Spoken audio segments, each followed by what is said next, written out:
Reading is someone else's knowledge, writing is your own knowledge. Newspaper में basically ऑरल communication और written communication के बीच में है न्यूज़पेपर। ऐसे पार्ट्स हैं जिनका आपस में लिंक नहीं है डायरेक्ट, लेकिन ओवरऑल टॉपिक से उनका लिंक है, तो वहाँ पे आप हेडिंग्स दे दें। जो पावरफुल राइटिंग है ना, उसमें डेफिनेशन होती है पर बड़ी थोड़ी सी। जो पर्सनल थॉट्स हैं ना, वो इमोशंस हैं। जो प्रोफेशनल थॉट्स हैं वो आइडियाज़ हैं। नोट्स वो हैं जो आपकी नोटबुक में आ रहे हैं बस।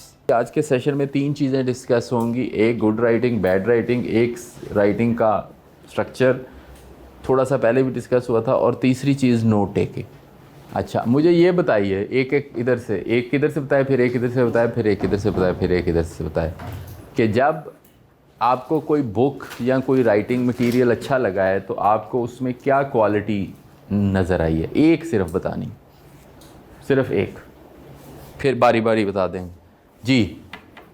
Choice of words. Choice of words का क्या मतलब है? जो वर्ड्स की सिलेक्शन है उनकी, क्या मतलब? लाइक किस जगह पर हमने किस इंटेंसिटी का वर्ड यूज़ करना है। ठीक है, वोकैबुलरी आप कह रहे हैं। मैं पढ़ा था आते हुए, तो किसी ने एक जुमला लिखा, तो उसने कहा कि we will not be judged by how much we have achieved but by how much we have tried. ये जुमला है, we will not be judged by how much we have achieved but how much we have tried. अब इस जुमले में कोई मुश्किल लफ्ज़ तो नहीं है, लेकिन इसका एक रिदम है, तो इसमें जो पावर है वो लैंग्वेज की है। अच्छा, इधर से को बताए जी। Sir, life lessons to improve our quality of life. Life lessons हैं, तो उसके अंदर जो लेसन्स हैं वो बड़े पसंद आए। जैसे उसको मैं कहता हूँ सब्सटेंस, तो उसके अंदर जो मवाद है ना वो ठीक था। अच्छा जी, और बताइए इधर से। मैसेज, ठीक है, ये इसको दूसरे में ही ले जाएंगे। जो उसके अंदर मैसेज था वो ठीक लगा आपको जी। इधर से कोई बताए जी बेटा। इंफॉर्मेशन है उसमें। अच्छा, उसमें काफ़ी इंफॉर्मेशन है, तो जो इंफॉर्मेशन है वो आप कहते हैं कि अच्छा नई चीज़ें मुझे पता चली। इधर से बताए हैं, वो इसमें ही आ जाएगा लेसन में। चलो हम फिर भी लिख लेते हैं। और कोई इधर से बताएं। टेक्सचुअल फॉर्मेटिंग वगैरह। फॉर्मेटिंग, ठीक है, तो फॉर एग्ज़ाम्पल इससे हम कहते हैं कि उसका जो स्ट्रक्चर है वो ठीक है, पसंद आया। इधर से को बताए, और बताएं। आपने लिखा है जी बेटा। हाँ, थीम से क्या मुराद है आपकी? लाइक स्टोरी, ठीक है। अच्छा, उसकी जो स्टोरी है उसके अंदर एक फ्लो होगा, एक तरतीब से चल रही होगी। इधर से बताएं, पीछे से लिखा ही है ना आपने, क्लाइमेक्स। तो उन्होंने कहा जी उसमें मुझे पसंद आया ड्रामा। क्लाइमेक्स को कहते हैं ड्रामा। ड्रामे में के साथ क्या चीज़ होती है? सस्पेंस। ऐसे दिल धड़क, क्या हो जाए, अभी अगले स्टेप पे क्या हो जाए, हीरो मर जाए कि बच जाए। और बताइए। फैक्ट्स यानी इंफॉर्मेशन। अच्छा जी, क्या बताइए? कनेक्शन विद रियलिटी, वो रियल है, ऐसे कोई हवाई ऊट पटांग बातें नहीं हैं। और उसके अंदर एक हिस्ट्री है, वो तो फैक्ट होंगे। कंक्लूजन से क्या मुराद है आपकी? कंक्लूजन तो हर बुक में होता है। कौन सा कंक्लूजन? हाँ, मोटो यानी मोटो लेसन। और बताइए। Writing style. स्टाइल में क्या चीज़? जिसने स्टाइल बताया है वो तो चलो, लेकिन जब हम कहते हैं कि राइटिंग स्टाइल अच्छा है, तो राइटिंग स्टाइल में क्या चीज़ अच्छी है? एक्सप्रेशन। जैसे इन्होंने कहा लैंग्वेज, वर्ड्स। तो बाय एंड लार्ज यही चीज़ें हैं।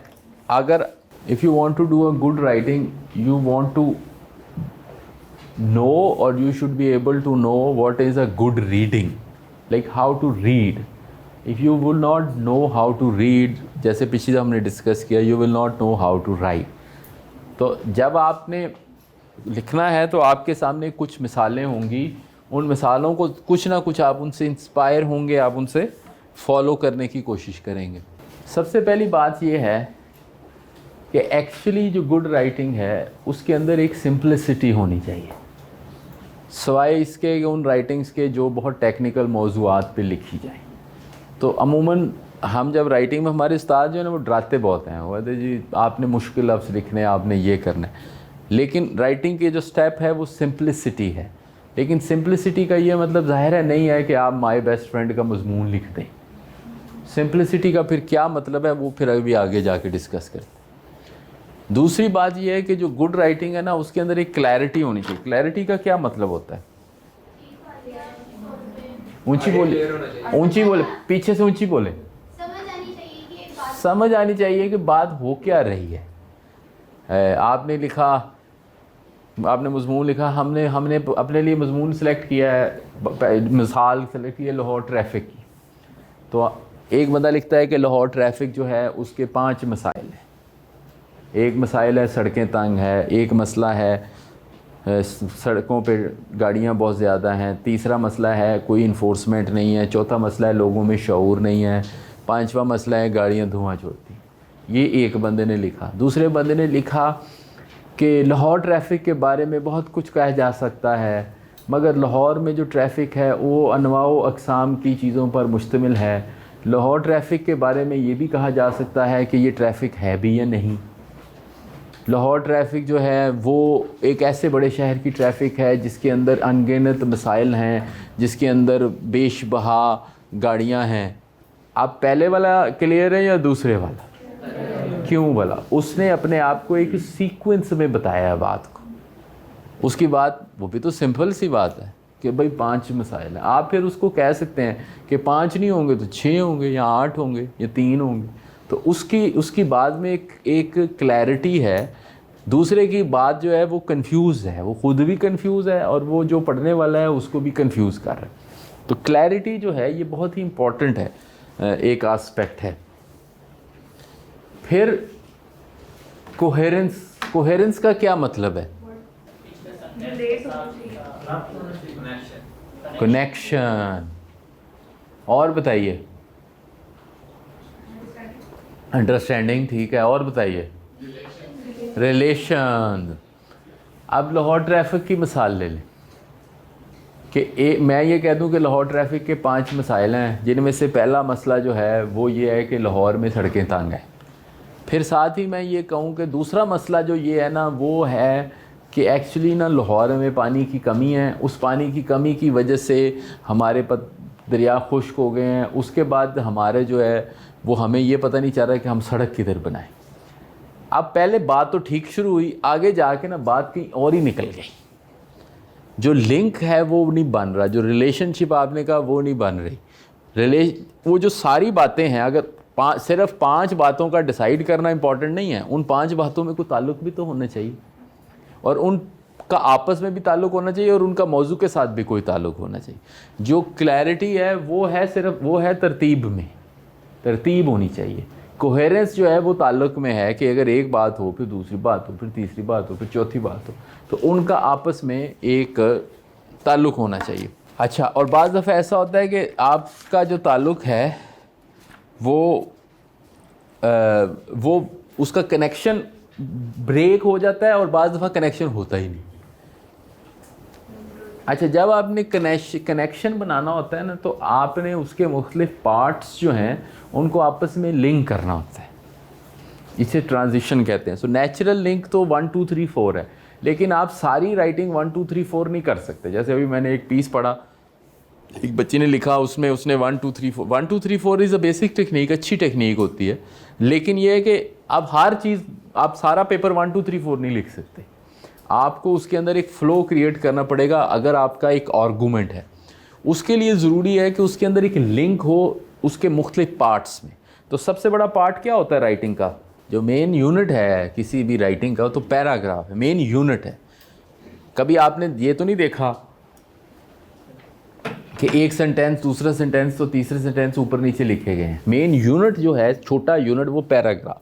तो एक पैराग्राफ जो है वो एक मौजू के पार्ट को करता है। लेकिन जब आप एक पैराग्राफ से दूसरे पैराग्राफ में जा रहे हैं, सबसे इम्पॉर्टेंट, तो फिर क्या कर रहे हैं आप?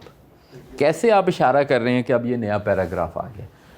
और दूसरा, यही फार्मूला सेंटेंसेस पे भी अप्लाई होता है। जब आप एक सेंटेंस से दूसरे सेंटेंस में जा रहे हैं, क्या आपका कोई लिंक है या नहीं है? ये लिंक बड़ा ज़रूरी है राइटिंग में। फिर जो अच्छी राइटिंग है उसके सेंटेंसेस आजकल के फ़ी ज़माना शॉर्ट होते हैं। पिछली दफ़ा भी आपसे ये डिस्कशन की जी। सर लिंक और कोहेरेंस में क्या डिफरेंस है? कोहेरेंस जो है ना वो थॉट्स की है, यानी आपके जो ख्यालात हैं, जो आपके आइडियाज़ हैं ना, उनका आपस में कनेक्शन कोहेरेंस है। यानी मैं ट्रैफिक की बात कर रहा हूँ तो जो सारी बातें हों वो ट्रैफिक से मुतल्लिका हों। जो ट्रांजिशन है ना वो ग्रामर के अंदर से निकलेगी। यानी ट्रांजिशन ग्रामर का टूल है, यानी ग्रामर कह लें या लैंग्वेज कह लें कि एक चीज़, मसलन मैंने एक बात की तो उसके साथ मैंने दूसरी बात फिर शुरू की। मैं एक बात से जब मैंने दूसरी बात को कंट्रास्ट किया तो क्या लफ्ज़, क्या चीज़ शुरू होती है। यानी मैं ये कहना चाहता हूँ कि ये चीज़ ठीक है तो उसकी इंग्लिश क्या है? बट। अब बट क्या है? वो एक ट्रांजिशन है। हाउएवर क्या है? वो एक ट्रांजिशन कि अच्छा हमें ये कासिम अली शाह फाउंडेशन बहुत अच्छी चल रही है, however there are certain areas, वो बट के लेवल की नहीं है लेकिन थोड़ी सी हमने कहा कि इसको हमने क्वालिफाई, ये एक ट्रांजिशन। देयरफॉर ये चीज़ हुई इसलिए ये चीज़ होगी, देयरफॉर। तो ये सारे लिंक्स और ट्रांजिशंस हैं। कुछ ट्रांजिशन जो है डायरेक्ट होती हैं, कुछ इनडायरेक्ट होती हैं। अच्छा प्लीज़ आस्क क्वेश्चंस बीच में जी। इसको ट्रांजिशन को कोहेजन बोल सकते हैं? बोल सकते हैं कोहेजन, हाँ। लेकिन कोहेजन जो है ना वो कोहेजन ओवरऑल इम्प्रेशन है जो आप किसी राइटिंग का लेते हैं। जैसे कोई चीज़ कोहेजन को, जब भी आपने किसी लफ्ज़ को समझना हो ना उसको उर्दू से अंग्रेज़ी और अंग्रेज़ी से उर्दू में तर्जमा करके देखें। कोहेजन को उर्दू में क्या कहेंगे? कोहेजन को उर्दू में कहेंगे गुंदा हुआ या बंधा हुआ। यही कोहेसिव होता है जो आपस में ऐसे ऐसे फिट हो। तो वो जिस तरह आटा नहीं गूंदा हुआ होता, आटा गूंदा हुआ कोहेजन है आटे की और पानी की। तो इसी तरह कोहेजन राइटिंग भी बनती है कि आपस गूंद गूंद के आप उसको एक चीज़ बना लेते हैं। शॉर्ट सेंटेंसेस की वापस जाता हूँ, शॉर्ट सेंटेंसेस की बात कर लेते हैं। शॉर्ट सेंटेंसेस में पिछली दफ़ा हमने डिस्कशन की थी, तो शॉर्ट सेंटेंसेस क्यों ज़रूरी हैं? बिल्कुल शाबाश। अगर मैंने ये जुमला बोला, लाहौर ट्रैफिक की बात कर लेते हैं। मैं पिछली दफ़ा भी कुछ जुमले बोले तो मैंने कहा जी Lahore traffic is a mess because of the thousands of vehicles being added to roads every day, and not only that these vehicles are old but they are also not fit to be travel on the roads. This happens at the same time when the enforcement is also weak and the roads are narrow and the police is absent। अब आप भूल चुके हैं कि ये क्या बात है और ये कहाँ से शुरू हुई। अब इस जुमले में से 5 जुमले या 4 जुमले निकलते हैं, लेकिन चैलेंज ये है कि वो जुमले माय बेस्ट फ्रेंड वाले जुमले ना हों, वो जुमले इस तरह के हों कि जिनके बीच में एक लिंक और ट्रांजिशन पैदा है। तो मैं कहूँगा कि people think that Lahore traffic is a mess, ये एक पूरा कंपोजिट जुमला एक्चुअली है, समझते हैं ना? ठीक है। फिर अगला जुमला है it is a mess because of number of factors. फिर जुमला रोकिए। अब आपने कहा अच्छा अगले जुमले में क्या आएगा? One of the most important factors is the share number of vehicles being added to roads. Stop. Every year 15,000 या 20,000 vehicles are added according to the data. फिर ब्रेक। अब आप लिंक भी देखें कि एक जुमला था मैस, फिर का it is a mess because, यही हुआ है ना। फिर कि it is a mess because इतनी आती हैं। अब उसके बाद ये one of the most important factor, अब एक और आ जाएगा, फिर एक और आ जाएगा। तो अब जुमले के अंदर एक लिंक भी बन रहा है कि अच्छा गाड़ियाँ बहुत हैं। दी sheer number of vehicle is complemented by the narrowness of roads। अब एक लिंक है। पिछले में इशारा दिया सड़क गाड़ियों की तादाद का, अब इशारा किस चीज़ का दे रहे कि सड़कें भी तंग हैं। और फिर एक और दे दें कि जी the inner city which attracts most businesses does not have a potential to widen the roads. यानी शहर के अंदरून में तो सड़कें बड़ी नहीं हो सकती। तो आपने ये छोटे छोटे जुमले करते जाएंगे, आप देखेंगे जो आपने कहा ना इंफॉर्मेशन, तो ये सारी इंफॉर्मेशन आती जा रही। अब 12 जुमलों में 12 पीसेज ऑफ इंफॉर्मेशन आपने दे दी हैं, लेकिन अगर आपने एक जुमले में ये इंफॉर्मेशन देने की कोशिश की तो अटेंशन जो है ना वो लॉस हो जाएगी। अच्छा जी, शॉर्ट सेंटेंसेस हो गए। अगला है सिंपल। एक्चुअली अब मैं, चूँकि आप लोग सीखना शुरू कर रहे हैं इसको नया, आपका असल आप लोगों ने जो लफ्ज़ भी बोले ना ज़्यादातर अच्छी राइटिंग में, वो कंटेंट बोला आपने, लफ्ज़ ऐसे बोले कंटेंट, मैसेज, फैक्ट्स, हिस्ट्री, उसके लिए कोई बहुत हैवी वर्ड्स की ज़रूरत नहीं पड़ती। सिर्फ एक्चुअली ये है कि आपके पास 200 वर्ड भी हों, लेकिन आपको पता हो कि इस जगह पे मैंने ये वर्ड्स जो है ना वो यूज़ करने, तो इसलिए बिल्कुल इससे इम्प्रेस ना हो कि जी ये आप लोगों ने शायद बीच में कहा कहीं, लेकिन राइटिंग जो है आपके लेवल पे, ग्रेजुएट लेवल पे, उसके अंदर एक क्रिटिकल एनालिसिस होना चाहिए। क्रिटिकल एनालिसिस क्या चीज़ होती है? कंपैरिजन और तज्जिया, और कि उसके अंदर एक एलिमेंट ऑफ चैलेंज होना चाहिए, एक चैलेंज होना चाहिए।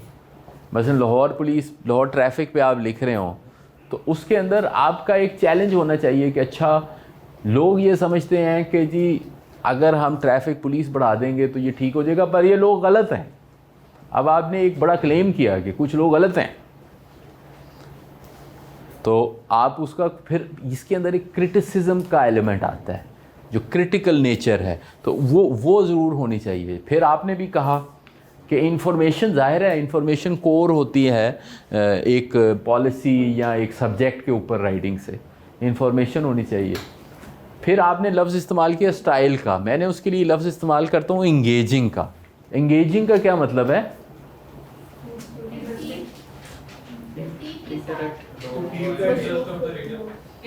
इंटरेस्टिंग। एंगेज का मतलब है जुड़ जाना, किसी के साथ मुंसलिक हो जाना। तो अगर मैं किसी राइटिंग को अच्छा, आप में से भी किसी ने कहा 7 habits of highly effective people मेरी बुक है बेहतरीन।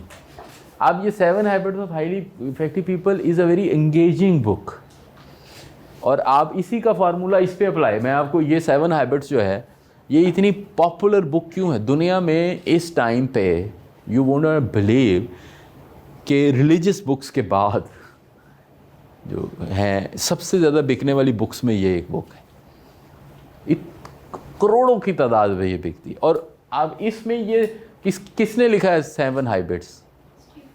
नहीं, आप में से किसने रिकमेंड किया? आपने किया? किसी जैसे मेरे सामने किसी फीमेल का नाम लिखा हो। अच्छा, अब आप इसको, इसी अच्छी आदत 3-4 इसमें ये सारी चीज़ें पाई जाती हैं। क्यों जी, पाई जाती हैं कि नहीं? ये सिंपल है एक्चुअली, मुश्किल तो नहीं है ना, ईजी है, बड़ी क्लैरिटी है, एक तरतीब है। सबसे पहले तो उसने 7 बता दिया ना, तो आपको 7 से वैसे ही क्लैरिटी मिल जाएगी यार 7 है ना, 1 2 3 4। फिर आप उसकी कोहेरेंस देखेंगे। अच्छा, और अभी भी बुक मुझे ये याद है, आप पढ़ेंगे ना तो इसमें बड़े शॉर्ट सेंटेंसेस होंगे। क्यों जी, शॉर्ट सेंटेंसेस हैं कि नहीं? कोई मुश्किल लफ्ज़ भी नहीं है, यानी मेरा नहीं ख्याल कोई ग्रेजुएट स्टूडेंट इसमें पढ़े, लेकिन फिर भी एनालिसिस भी है। और ये इसकी जो मेन प्लस है ना, इट्स वेरी एंगेजिंग। ये आपको ऐसे लगता है कि हाँ ये काम मैं कर सकता हूँ। और ये जो हमारे कासिम अली शाह साहब हैं, इनकी गुफ्तगू की सबसे बड़ा प्लस क्या है? ये एंगेजिंग है। एंगेजिंग होता है कनेक्शन। तो कनेक्शन आप उस वक्त बनता है जब आप लोगों के साथ या किसी जहाँ अपने रीडर के साथ एक ताल्लुक़ बनाते हैं और उसको ये होप देते हैं कि ये चीज़ जो मैं कह रहा था ना ये हो सकती है। ये 7 हैबिट्स की एक बहुत बड़ी खूबी है कि इसमें ना लोगों को लगता है कि ये काम तो मैं कर सकता हूँ, ये कर सकती हूँ। ऐसे ही लगता है ना, अगर तो मैं ऐसे ये मैंने कर लेना। उनमें से काफ़ी सारे लोग करते हैं, काफ़ी सारे लोग उसमें पहला फर्स्ट थिंग फर्स्ट, पहली है उसने कहा अच्छा प्रायोरिटाइज़ कर लिया। हाँ यार, ये फिर उसने उसमें बताया है कि जब आप ये काम करेंगे तो फिर इसके ये फ़ायदे होंगे। फिर सारी चीज़ें सुनाई हैं स्टोरी की तरह। आपने भी बीच में लिखा कि स्टोरी की तरह है, फ़लाँ ने ऐसे किया तो ऐसे होगा, फ़लाँ ने ऐसे किया। ह्यूमन माइंड स्टोरी को बड़ा पसंद करता है, एंगेजिंग। फिर मैंने इसको लफ्ज़ मैंने बड़ा करके लिखा है कि फिर उसके अंदर ना एक एलिगेंस आ जाती है। एलिगेंस का क्या मतलब होता है? प्रोमिनेंस। और बताएं, जब हम किसी को कहते हैं ये एलिगेंट है, डिसेंट, शानदार, वो शान व शौकत, उसके अंदर एक काबिल तारीफ़। तो फिर उस वो राइट ये सारी चीज़ें जब बन जाती हैं ना, तो तब आपको लगता है कि ये एक एलिगेंट राइटिंग है। और फिर उसका ये नीचे पढ़, फिर उसका एक इम्पैक्ट होता है। आपने 7 हैबिट्स पढ़ी तो उसका आपके ना एक इम्पैक्ट हुआ। तो ये सारी चीज़ें मिला के तो राइटिंग का एक इम्पैक्ट होना चाहिए आपके ऊपर। मेरी राय में ये दोनों चीज़ें जो है ना, ये किसी राइटिंग को अगर मैं 2 कैटेगरी में डिफ़ाइन करूँ ना, तो मैंने अपने लिए ये टारगेट रखा हुआ है कि इस पे ये होना चाहिए। नंबर 1 कि उसका जो स्टाइल है वो एक एलिगेंट होना चाहिए, उसके अंदर नीट होना चाहिए, खूबसूरत होना चाहिए। और दूसरा सिर्फ खूबसूरती ना हो उसमें, उसका फिर एक इम्पैक्ट होना चाहिए। लोग उसको पढ़ के ये समझें, जिस तरह अच्छी तकरीर का होता है, अच्छी गुफ्तगू का होता है, उसमें भी यही दोनों खूबियाँ होती हैं। ये बेसिकली सारी कम्युनिकेशन इन्हीं मेरी नज़र में दोनों खूबियों के गिर्द घूमती कि आप सुने भी तो आपको लगे कि ये कोई बात अच्छी बात है, खूबसूरत बात है, शानदार बात है, लेकिन उसके बाद ख़त्म ना हो जाए, फिर आप पे एक असर हो, मुतासर हों आप उससे। तो ये दोनों, इन सारी चीज़ों से कम्युनिकेशन में ये फैक्ट होना चाहिए। मैंने फिर इसका एक टेबल भी बनाया है, गुड राइटिंग और बैड राइटिंग। तो पहली चीज़ ये है कि क्लियर या सिंपल होनी चाहिए, लेकिन दूसरी चीज़ ये है कि ये कंसिस्टेंट होनी चाहिए। जो हमने कोहेरेंस की बात की, आप कोहेरेंस कह रहे थे ना आप में से कोई, नहीं कोहेजन। फिर उसके अंदर एक कॉजेशन होनी चाहिए। कॉजेशन का क्या मतलब है?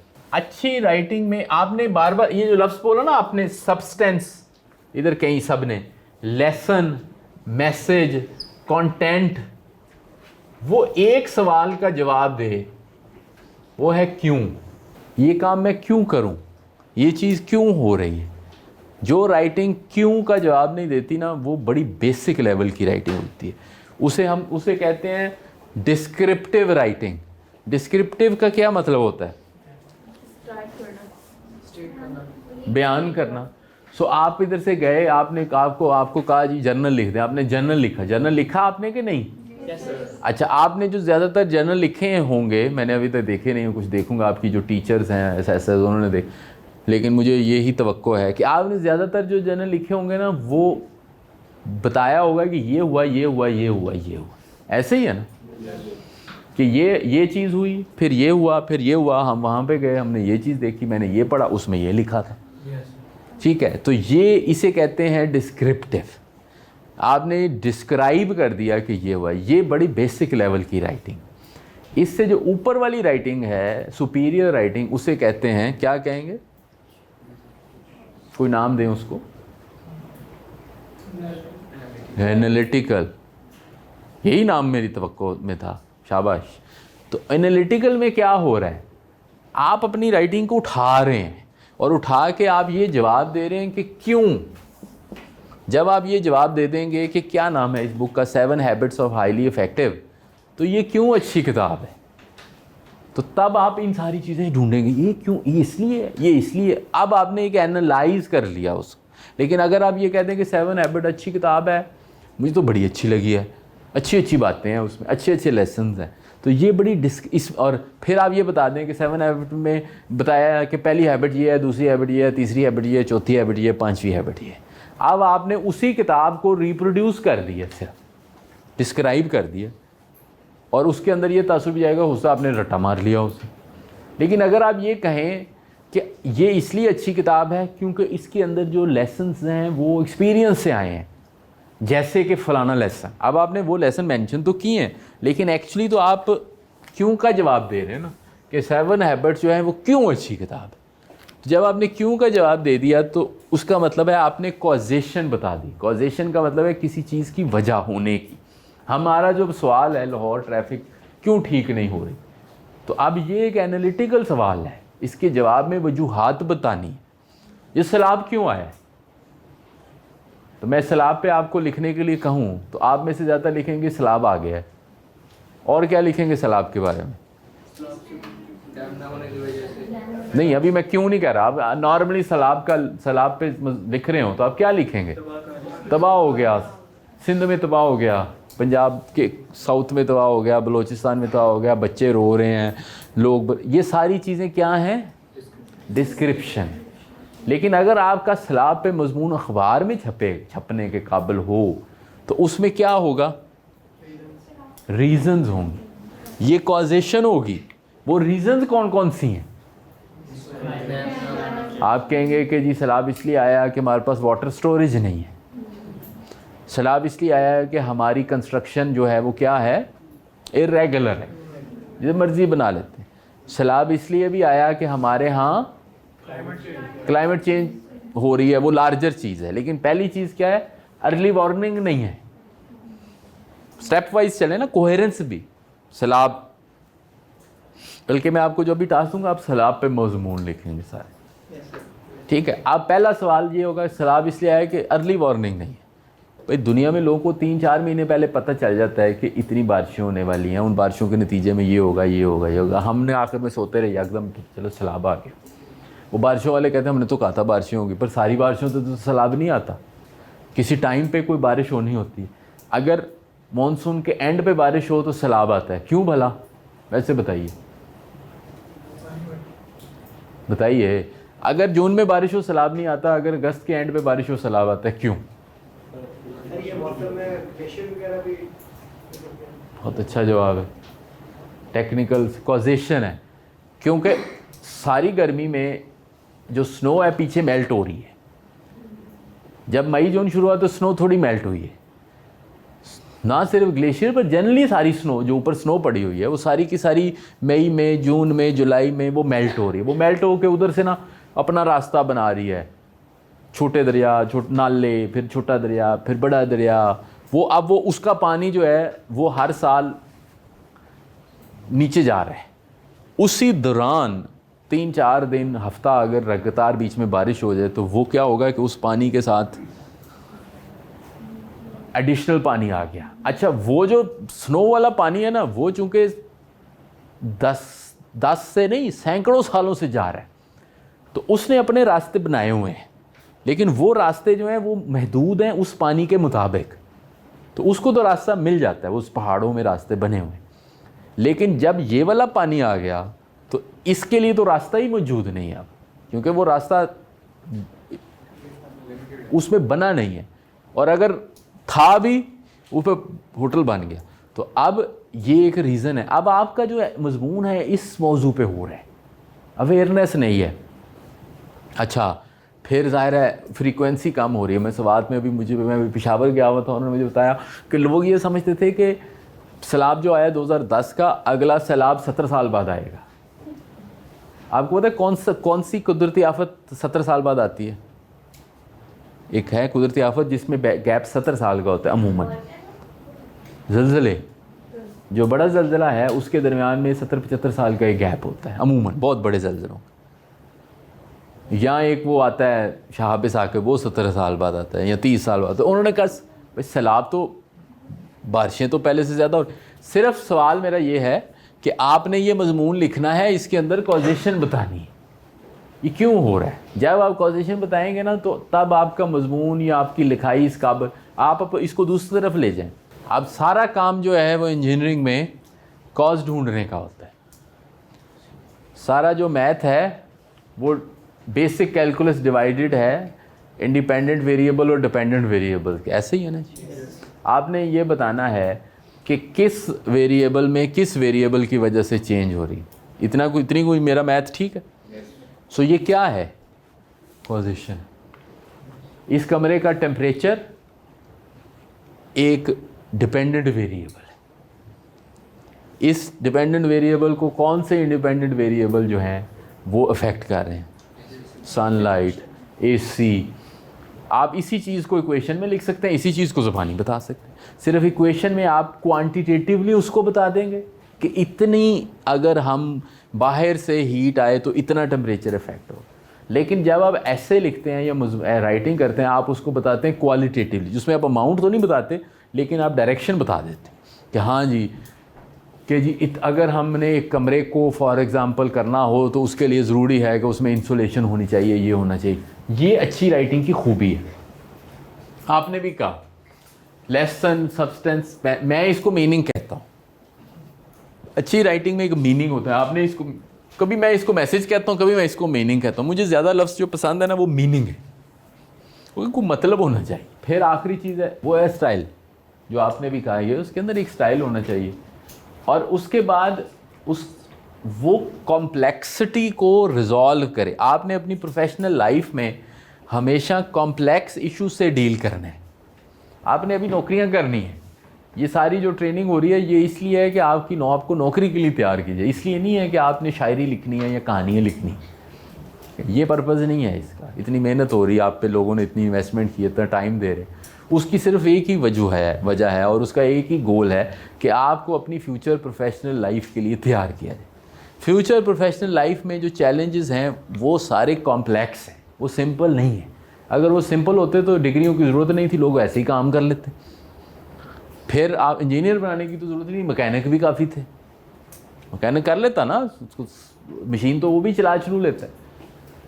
इसलिए कि कॉम्प्लेक्स प्रॉब्लम्स का सलूशन निकालना है या उनको एक्सप्लेन करना है, और वो कॉम्प्लेक्सिटी को क्या करना है, रिजॉल्व करना। अगर आप ये राइटिंग का एक पर्पज़ है, हम नॉन फिक्शन राइटिंग की तरफ करें, फिक्शन की तरफ नहीं जाते जिसमें कहानी लिखनी होती, उसका भी एक पर्पज़ है, लोगों को एंटरटेन करना, लोगों को इम्प्रेस करना। लेकिन हमारी राइटिंग तो प्रोफेशनल राइटिंग है ना। अभी आप जब लिखेंगे, रिपोर्ट्स लिखेंगे, आपको मैं CV लिखवाऊंगा, एक कवर लेटर लिखवाऊंगा कि आपको नौकरी चाहिए, आप एक लेटर लिखें, तो अब उस लेटर में आप अपने आप को सेल कर रहे हैं।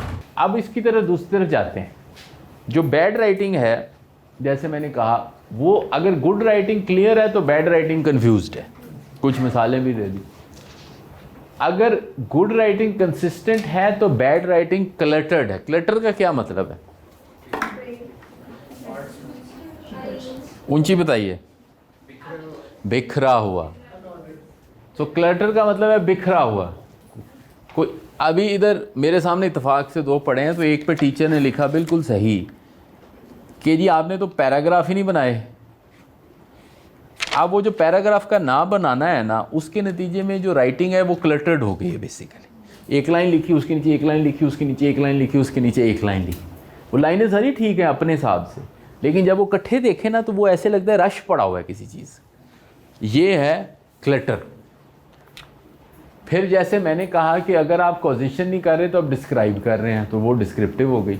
मीनिंग या मीनिंगलेस, मीनिंग और मीनिंगलेस की मिसालें कई हो सकती हैं, पर मीनिंगलेस का मतलब ये, मीनिंग से मुराद इस तरह ली जाती है कि वो बात जो सब ने की है और इतनी दफ़ा हो चुकी है कि उसका कोई मतलब नहीं है। मसलन मुल्क को तरक्की कैसे दी जा सकती है। हमारा मुल्क तरक्की कर सकता है अगर हम सब ठीक हो जाएं। ये एक मीनिंगलेस स्टेटमेंट। भाई हम सब ठीक नहीं है इसलिए तो मुल्क तरक्की नहीं कर रहा। तो सवाल ये नहीं कि हम सब ठीक हो जाए, सवाल ये कैसे ठीक हो, क्या ठीक हो, ठीक होने की क्या डेफिनेशन है हमारी। क्या हम अखलाकी तौर पर ठीक हो जाएं, क्या हम टेक्निकल बन जाएं, क्या हम मेहनती बन जाएं। तो आप स्पेसिफिक जवाब देंगे तो वो मीनिंगफुल होगा, वरना वो बड़ा मीनिंगलेस होगा। ये मीनिंगलेस के ये लोग ही ठीक नहीं जी, हमारा DNA ख़राब है। ये आपने DNA चेक किया है किसी ने, सारे लोगों का DNA कह रहा है सर हमारी जेनेटिक्स में कोई फ़र्क है। मैंने कहा आप जेनेटिक्स पढ़ते हैं? तो नहीं। मैंने कहा आपको कैसे पता चला हमारी जेनेटिक्स में फ़र्क है? ये इंटरव्यू में मैं क्या, तो ये आपको नहीं, या किसी ने कहा कोई रिसर्च है। ये सारी मीनिंगलेस बातें हैं। अनफॉर्चुनेटली हमारे सोशल मीडिया पे या हमारे जर्नल्स कुछ मीडिया पे भी ये मीनिंगलेस गुफ्तगू हो रही होती है। लेकिन आपने जब जाना है प्रोफेशनल में तो आप मीनिंगलेस बात करेंगे, अगले के पास कोई टाइम नहीं मीनिंगलेस गुफ्तगू का। उस बात के अंदर एक पर्पज़ है, उसके अंदर एक मतलब होना चाहिए। स्टाइल का उलट स्टेल है, पहले भी मैंने बताया है। स्टेल का क्या मतलब होता है? बासी। सिर्फ बासी खाना होता है ना, बासी राइटिंग भी होती है, बासी गुफ्तगू भी होती है। बहुत से लोग बासी गुफ्तगू करते हैं, जिस तरह बासी खाना है, आएंगे ये बात कर दी, आप बेटा आप अच्छे बच्चे बन जाओ, अच्छे बच्चे बन जाओगे तो का क्या मतलब है? वो मीनिंगलेस के साथ भी लिंक। ये गुफ्तगू 100 दफ़ा सुन चुके हैं, आप भी बोर हो चुके हैं, पब्लिक भी बोर हो चुकी है, लेकिन वो गुफ्तगू लोगों के पास चूँकि करने के लिए कोई नई चीज़ नहीं है, तो वो पुरानी बासी ये जो राइटिंग में स्टाइल होता है, ये जो माई बेस्ट फ्रेंड है ये बासी है, ये बहुत दफ़ा सुन चुके हैं। और ये भी बहुत दफ़ा सुन चुके हैं कि जी फॉर एग्ज़ाम्पल हमारा मुल्क जो है वो किसी बड़े काम के लिए पैदा हुआ है। ठीक भी बात है, लेकिन है पुरानी सी बात, कोई नई बात होनी चाहिए जिसमें एक फ्रेशनेस हो। तो अगर ये सारे चीज़ होते हैं ना, तो जो कम्प्लेक्सिटी होती है ना वो अनरिजॉल्व रह जाती है। आप लाहौर ट्रैफिक पे दो मजमून पढ़ लेंगे, एक मजमून ये होगा जिसमें कम्प्लेक्सिटी को कुछ ना कुछ हद तक रिजॉल्व किया गया। रिजॉल्व करने का क्या मतलब होता है? कोई हल की तरफ बात जाए। और एक ये है कि आखिर में कोई हल नहीं है, ये मतलब हमने ऐसे ही रहना है। क्लैरिटी और कन्फ्यूजन में ये है कि uncertainty is an avoidable factor in any assessment of complex and fluid issue. और उसके ऊपर अगर आप एनालिस्ट जनरेटेड कन्फ्यूजन करेंगे तो बड़ा काम गलत करेंगे।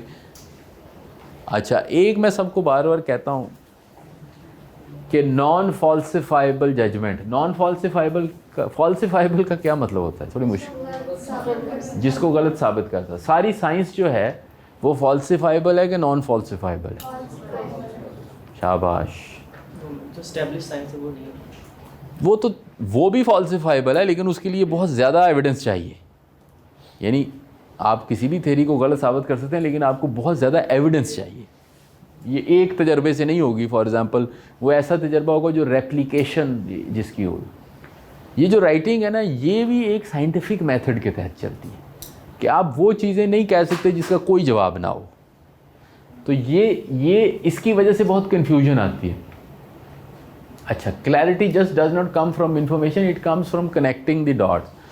यानी अगर आप एक अच्छी राइटिंग कर रहे हैं तो ये नहीं कि आप इंफॉर्मेशन से कर रहे हैं, इंफॉर्मेशन से कन्फ्यूजन बढ़ती है बात। तो उसके लिए मुझे याद है, आप में से कोई उर्दू शुर्दू पता नहीं पढ़ते हैं या नहीं, आजकल तो उर्दू पढ़ने का रवाज भी ख़त्म हो गया। तो वो एक मुश्ताक अहमद यूसुफ़ी बड़े राइटर है। तो मुश्ताक अहमद यूसुफ़ी ने अपनी किताब में एक लिखा कि हम तालिब इल्म थे, तो हमारे जो कोई साथी थे तो उनको हिस्ट्री में उन्होंने मुग़ल बादशाहों की ना तारीख़ पैदाइश और तारीख़ वफ़ात याद कर ली थी। तो वो जो भी मज़मून होता था ना उसमें वो डाली जाते थे। तो वह मज़मून जिस तरह आया है कि फ़ॉर एग्ज़ाम्पल मुग़लों के ज़वाल के असबाब, बड़ा मशहूर मज़मून आता था। तो उसमें उन्होंने ये लिखा है कि मुग़लों के ज़वाल में जो अहम किरदार था वो पता औरंगज़ेब आलमगीर का था, जो कि इस तारीख़ को पैदा हुए और 1707 में फ़ौत हुए, वफ़ात। फिर साथ ही लिखे हमें ये भूलना नहीं चाहिए कि शाहजहां भी फ़लानी तारीख़ को पैदा हुए और उसी दौरान फ़लाना जो था राना सांगा या जो भी उसने तारीख़ वलादत फ़लानी ने फ़लाँ तारीख़ वलादत फ़लानी के साथ मिल के एक जंग की, और साथ वो उनकी सारी तारीख़ वलादत और वफ़ात जो थी ना बीच में ना फिट की हुई। अब उस इंफॉर्मेशन का कोई फ़ायदा नहीं, ज़रा उसको पढ़ते ही ज़्यादा फ़नी स्टेटमेंट कि जी फ़लाँ की तारीख़ वलादत फ़लाँ की तारीख़ वफ़ात। तो वो हमारे एक रिश्तेदार थे, उनको ना तारीख़ें बड़ी याद थी। तो उनका नाम हमने रखा था हेडेक समझते हैं आप? सर दर्द। तो वो क्या करते थे, आप उनके साथ मिले और आप मतलब कैसे हैं आप अंकल जी, तो वो आगे से कहेंगे यार वो 25 अप्रैल को ना मैं फ़लाँ जगह से मैंने बंदे से मैं मिला, लेकिन जब मैं 2 जून को मिला ना तो वो बंदा बीमार हो गया था। तो उसके बाद मैंने फ़लानी जुलाई को जो है ना मैंने एक दवाई ले ली। उसके बाद आपने उससे बात की कि फॉर एग्ज़ाम्पल आप घर कब बनाया है, यार ये जो है ना 15 जुलाई को मैं ईंटें लेकर आया, 20 जुलाई को मैंने ये किया। फिर आप गुफ्तगू उसकी जो गुफ्तगू है जिसमें यहाँ तक है, हाँ आप कह रहे हैं कि अच्छा हमने ज़मीन ख़रीदनी थी, नहीं आपको याद नहीं है कि 20 सितंबर को आपने मुझसे एक बात और की थी, और उसके बाद मैंने आपको फिर 25 सितंबर को फ़ोन किया था, फिर 27 सितंबर को फ़लाने साहब भी आए थे। तो ये हेडेक है कि नहीं? अब उनके आप तरीक़े जो है ना वो आपको इधर उधर लग रहे हैं, जैसे लगती नहीं कुछ ठक ठक ठक ठक ठक ठक आपको तरीक़े। अब it's a lot of information, कि जी वो हर चीज़ की ना उनके पास एक तारीख़ होती थी। उनको पता नहीं कैसे उनको पता था कि इस तारीख़ को ये हुआ, इस तारीख़ को ये हुआ, आपको वो तारीख़ के साथ बताते थे। लेकिन उस लेवल की गुफ्तगू में ये ज़रूरत से ज़्यादा है। इंफॉर्मेशन की कमी क्लैरिटी की वजह नहीं होती, इसकी वजह ये होती है कि उस इंफॉर्मेशन के अंदर डॉट्स को कनेक्ट नहीं किया जाता। और जब डॉट्स को कनेक्ट करते हैं फिर आप एक ट्रेंड बनाते हैं कि अच्छा ये इन्फॉर्मेशन इंपॉर्टेंट। आप लाहौर ट्रैफिक का मजमून ले लें, आपने बड़ी इन्फॉर्मेशन याद कर ली। आपने कहा कि लाहौर में इतनी गाड़ियाँ एंटर होती हैं, इतने 100 किलोमीटर सड़कें हैं, इतनी पुलिस है, इतना ये है, इतनी वो है। आप यकदम उसको दे दें सारी इन्फॉर्मेशन, क्या उसका कोई नतीजा निकलेगा? नहीं निकलेगा। इसलिए नहीं निकलेगा कि आपने उस इंफॉर्मेशन को कोई मीनिंग देना है। जब आप मीनिंग देंगे तो उससे बात चलेगी। विकीपीडिया और गूगल इसीलिए कभी नॉलेज नहीं हो सकते। विकीपीडिया शायद थोड़ा सा हो, गूगल तो कोई नॉलेज नहीं। आप गूगल कर लेंगे, इन्फॉर्मेशन आ जाएगी, फिर क्या होगा? जब तक आप उसको मीनिंग नहीं देंगे, इंटरनलाइज नहीं। अच्छा, स्टाइल और स्टेलनेस की बात हो सकती है। अगर पर्सनल ऐसे में आए होता है यूनिकनेस ऑफ एक्सप्रेशन, हमारे यहाँ मसला ये है कि हमारे बच्चों का एक्सप्रेशन यूनिक ही नहीं है। यूनिक से मुराद है एक आपका अपना एक्सप्रेशन होता है, कुछ ड्रामेटिक नहीं लेकिन कुछ ना कुछ फ्रेश तो हो। फिर ये एक्टिव वॉइस का जिक्र बड़ा होता है, चीज़ें को एक्टिव वॉइस में लिखें ताकि पता चले किसने क्या किया। फिर ये क्लिशेज और स्टीरियोटाइप्स हैं, एक बात बार बार होड़ी बबूई करी जा रहे। और ये बॉटम लाइन का आपका मतलब ये है कि जो ज़रूरी बात है ना वो पहले कर लें, जो ज़रूरी बात है ना वो पहले कर लें। तो मेरा सबसे बड़ा चैलेंज होता है जब मैं अब पढ़ाता हूँ तो मैं कहता हूँ जो सबसे ज़रूरी बात क्या है। लाहौर ट्रैफिक क्यों ठीक नहीं हो रही? होगा जी इसलिए ठीक नहीं हो रही, गाड़ियों का रश है। तो पहले कर लें सबसे पहले ये बात। ये अखबार है ना, अखबार पढ़ें। अखबार बॉटम लाइन ऐप पे चलता है, जो सबसे ज़रूरी बात है वो सबसे पहले होती है। सैलाब आया, 1200 लोग की डेथ हो गई, तो ये नहीं लिखेंगे कि सैलाब फ़लाँ तारीख को आया, फिर फ़लाँ जगह पे आया, फिर फ़लाँ जगह पे आया, फिर फ़लाँ जगह पे गया, फिर ये हुआ, फिर ये हुआ, फिर ये हुआ, और फिर पता चला कि 1200 लोगों की डेथ हो गई। उनकी जो खबर है वो है 1200 लोगों की डेथ, उसी से शुरू होती है बात। सो जो आपकी सबसे इंपॉर्टेंट चीज़ है एक्चुअली वो सबसे पहले चाहिए। हमारा एक बड़ा चैलेंज है, हम बड़ी तमीज़ बांधते हैं, उसकी वजह से स्टेल हो जाते हैं। ये जॉर्ज ऑरवेल के मजमून से मैंने निकाली है, और ये आपने बोलेगा ना स्टाइल, ये स्टाइल है। I returned and saw under the sun that the race is not to the swift nor better to the strong, neither yet bread to the wise, not yet riches to men of understanding, nor yet favor to men of skill. It's a long sentence. But time and chance happen to them all. इसका मतलब ये है कि आप जो मर्ज़ी कोशिश कर लें, बेशक आप बहुत तेज़ हों, बेशक आप बहुत स्ट्रॉन्ग हो, लेकिन आप फेट से भाग नहीं सकते। उसने कहा कि अगर आप ये लिखेंगे ना, आजकल का साइंटिस्ट तो वो ये लिखेगा, Objective consideration of contemporary phenomena compel the conclusion that success or failure in competitive activities exhibit no tendency to commensurate with innate capacity, but that a considerable element of unpredictable must be taken into account. ये उसने कहा कि ये headache है, इसका भी वही मतलब है जो इसका मतलब है। इसमें लाइट से वर्ड हैं, इसमें हैवी वर्ड हैं, और इसके ये एक सर देता है। इसमें 18 वर्ड है, 49 है, उसमें 38 है, 90 सिलेबल है, और उसमें कोई फ्रेश फ्रेज नहीं। Style comes from expression, vocabulary and arrangement. What is an expression? ये आपने भी लफ्ज़ बोला, express the way you are going to make your point. Vocabulary choosing that is all about arranging this words into sentence and paragraph. Consistency in clutter में flow और है, consistency is in the ideas, flow is in the language. ये ज़रा आपने पहले भी सवाल किया, तवज्जो आपकी मैं चाहूँगा कि ये दोनों चीज़ें इंपॉर्टेंट हैं। एक को फ़्लो कहते हैं, एक को कंसिस्टेंसी कहते हैं। अगर आपके जो आइडियाज़ हैं वो कंसिस्टेंट होने चाहिए, लेकिन लैंग्वेज में फ़्लो होना चाहिए। ये दोनों को लादा। Clutter operate on both front, people have cluttered content and cluttered style. जब आपकी राइटिंग ख़राब है ना, आप ये सोचें कि आपका क्लटर है कहाँ पे। क्या आप अपने ख़यालात में कन्फ्यूज़ हैं या अपने अल्फाज में कन्फ्यूज़ हैं? बाज़ दफ़ा ख़यालात बड़े अच्छे होते हैं, अल्फाज कन्फ्यूज़ होते हैं। अगर आपका क्लटर्ड कंटेंट है, means that the ideas have no particular order, no link and have no wholesome, कि आपके आइडियाज़ की कोई तरतीब नहीं है। अगर आपका कंटेंट क्लटर्ड स्टाइल है, इसका मतलब यह है कि या तो आपके जुमले बहुत लंबे हैं, या आप बहुत यूज़ करते हैं। हमने मिसालें बनाई हैं कि पंजाबी और अंग्रेज़ी का दा हर जगह लग जाता है। ये क्लटर है, अननेसेसरीली किसी चीज़ को यूज़ करना, या पंक्चुएशंस को बहुत ज़्यादा यूज़ करते हैं, ये कॉमे लगाना। तो इसकी वजह से स्टाइल ख़राब होता है। तो कंटेंट और इसका था ये मीनिंगलेस है, Meaning in common term would mean making the point. Is in the substance both argument. Meaning is about being relevant. Pointless, irrelevant, without any substance बातें हैं. ये जुमला पढ़े. आप में से कोई अंग्रेज़ी वाला तो नहीं है? लिटरेचर वगैरह, लैंग्वेज. ये जुमला पढ़ें. पढ़ें जी. ऊंची. There is continuing ground for serious concern and the situation remains serious. The longer it remains serious, the more ground is there for serious concern. आप वो कहना चाहते हैं कि मामला बड़ा ख़राब है और वो कहते हैं इसके मामले के ख़राब होने की वजह से और मामला ख़राब है. और ये कोई यूएस के बहुत बड़ी अखबारों से निकाली हैं. फिर ये जुमला, and so at last I come to one firm conviction that subject is too new for final judgments. इसमें क्या फॉल्ट है? इसमें ये फॉर्म है कि उन्होंने कहा है कि मुझे ये यकीन है कि मुझे यकीन नहीं है. फर्म कन्विक्शन मुझे यकीन है, लेकिन ये है कि सब्जेक्ट अभी नया है. मुझे ये यकीन है कि मुझे यकीन नहीं है. ये इसका मतलब. तो ये मैंने किताब से निकाले हैं.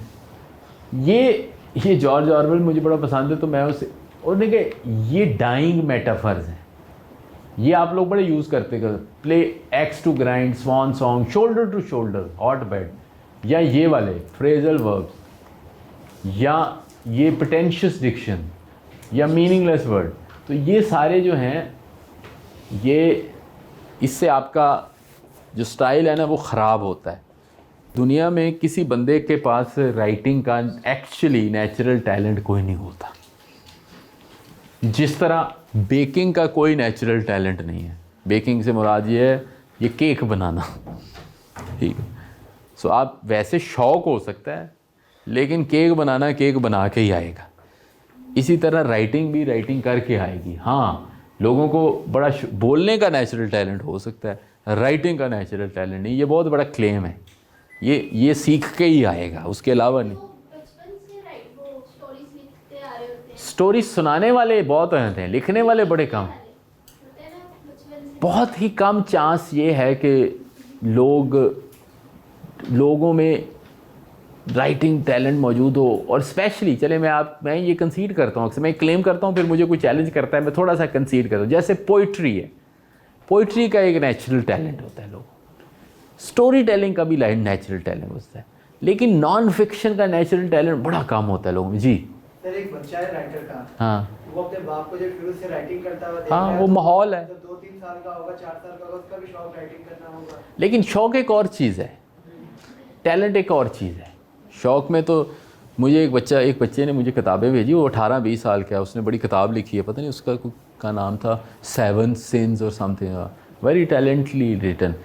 लेकिन मैं फिर भी इस चीज़ पे कन्विंस हूँ कि उसके लिए उसकी स्पीड बड़ी तेज़ हो गई, क्योंकि उसको माहौल बहुत अच्छा मिल गया. किताबें पढ़ ली, किताबें लिख ली, टीचर्स ने इनकरेज कर लिया. अमेरिका में बच्चों को 7वें-8वें साल में इमेजिनेशन पे बहुत ज़्यादा इनकरेज किया जाता है. उनको कहा जाता है कि आप फॉर एग्ज़ाम्पल मज़मून लिखें, अपने कुत्ते पे मज़मून लिखें. आप ये मज़मून लिखें व्हाट इफ़ यू डाई. आप इस पर मज़मून लिखें कि व्हाट इफ़, उस तरह के उनको ना व्हाट इफ़ कराया जाता है. व्हाट इफ़ जो है ना वो इमेजिनेशन के लिए होता है कि what if there is an earthquake. तो आपने एक इमेजिन करनी. इसके बावजूद जो नॉन फिक्शन की स्ट्रक्चरल राइटिंग है वो सारी की सारी इंटरेस्ट तो होना ज़रूरी है, लेकिन उसके लिए मेहनत और स्किल का बहुत ज़्यादा रोल है.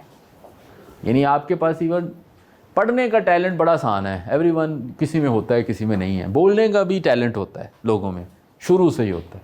कॉन्फिडेंस भी एक टैलेंट से होता है. लेकिन राइटिंग जो है वो एक स्किल की तरह लर्न किया जा सकता है. तो इसमें आपके लिए होप भी है और कुछ वो भी है, डिस्करेजमेंट तो नहीं कहना चाहिए, लेकिन चैलेंज. होप ये है कि लर्न कर लें. चैलेंज ये है कि बड़ा इसके लिए एक प्रोसेस है, इसके लिए एक कंसिस्टेंसी चाहिए. तो ये राइटिंग का मॉडल है. पिछली दफ़ा भी मैंने बताया था कि अगर आपने राइटिंग करना है तो या आप स्ट्रक्चर पे जाते हैं, या आप स्टाइल पे जाते हैं, या आप पार्ट्स पे जाते हैं, या आप रिलेशनशिप्स पे जाते हैं, या फॉर्म्स पे जाते हैं. ये सारी 1-2 चीज़ों के नाम है, लेकिन मैंने अपना एक फ्रेमवर्क बनाया. ये फ्रेमवर्क जो है ना, ये मैं आपके सामने पेश करना चाहता हूँ. इसी फ्रेमवर्क के अंदर रहते हुए हम इसको आगे लेके चलेंगे कि आपने किस किस चीज़ पे मेहनत करनी. इसमें पिछली दफ़ा हमने कुछ डिस्कस किया है. इसमें से पहली चीज़ है स्टाइल. तो स्टाइल का जो सबसे पहला स्टेप है, याद होगा आपको, हमने डिस्कस किया था, वो साउंड्स थी, याद है कि नहीं?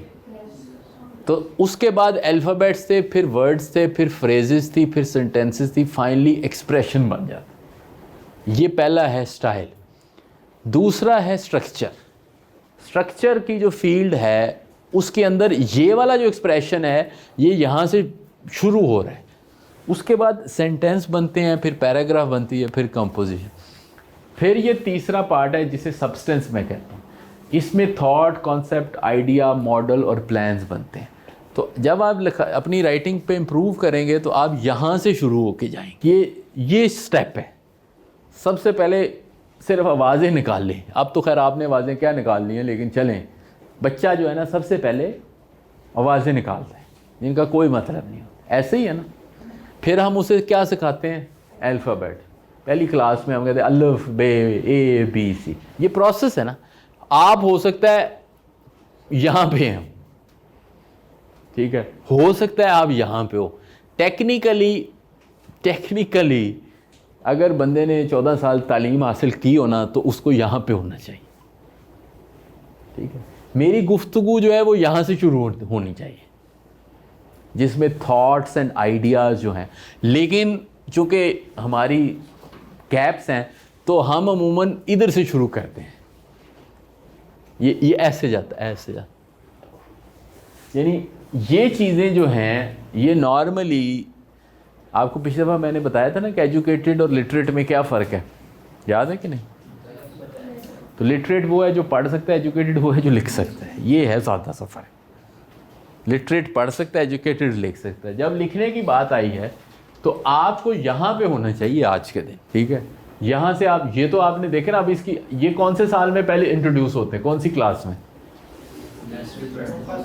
फर्स्ट में। ये कौन से में इंट्रोड्यूस होते हैं?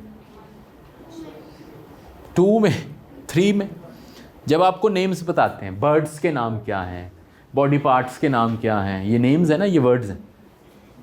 चले आपको वर्ब 5वीं 6वीं में आए, फ्रेजेस भी साथ साथ, सेंटेंसेस जो हैं वो 7 8 में इंट्रोड्यूस हो जाते हैं, उससे शायद पहले ही थोड़े से हो जाते हैं, बेसिक सेंटेंस। उसके बाद थोड़ा सा एक्सप्रेशन जो है, मैट्रिक में जो लिखा जाता है वो तो एक्सप्रेशन है।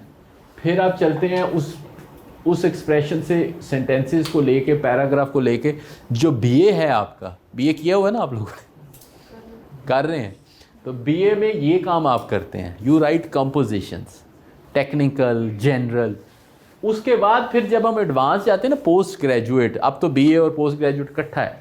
उस पोस्ट ग्रेजुएट में आपका ज़्यादा टाइम ही इन चीज़ों में लगना चाहिए, जिसमें आप थॉट्स लेकर आएँ, नए कॉन्सेप्ट लेकर आएँ, नए आइडिया लेकर आएँ, मॉडल डेवलप करें, फिर कोई प्लान बनाएं।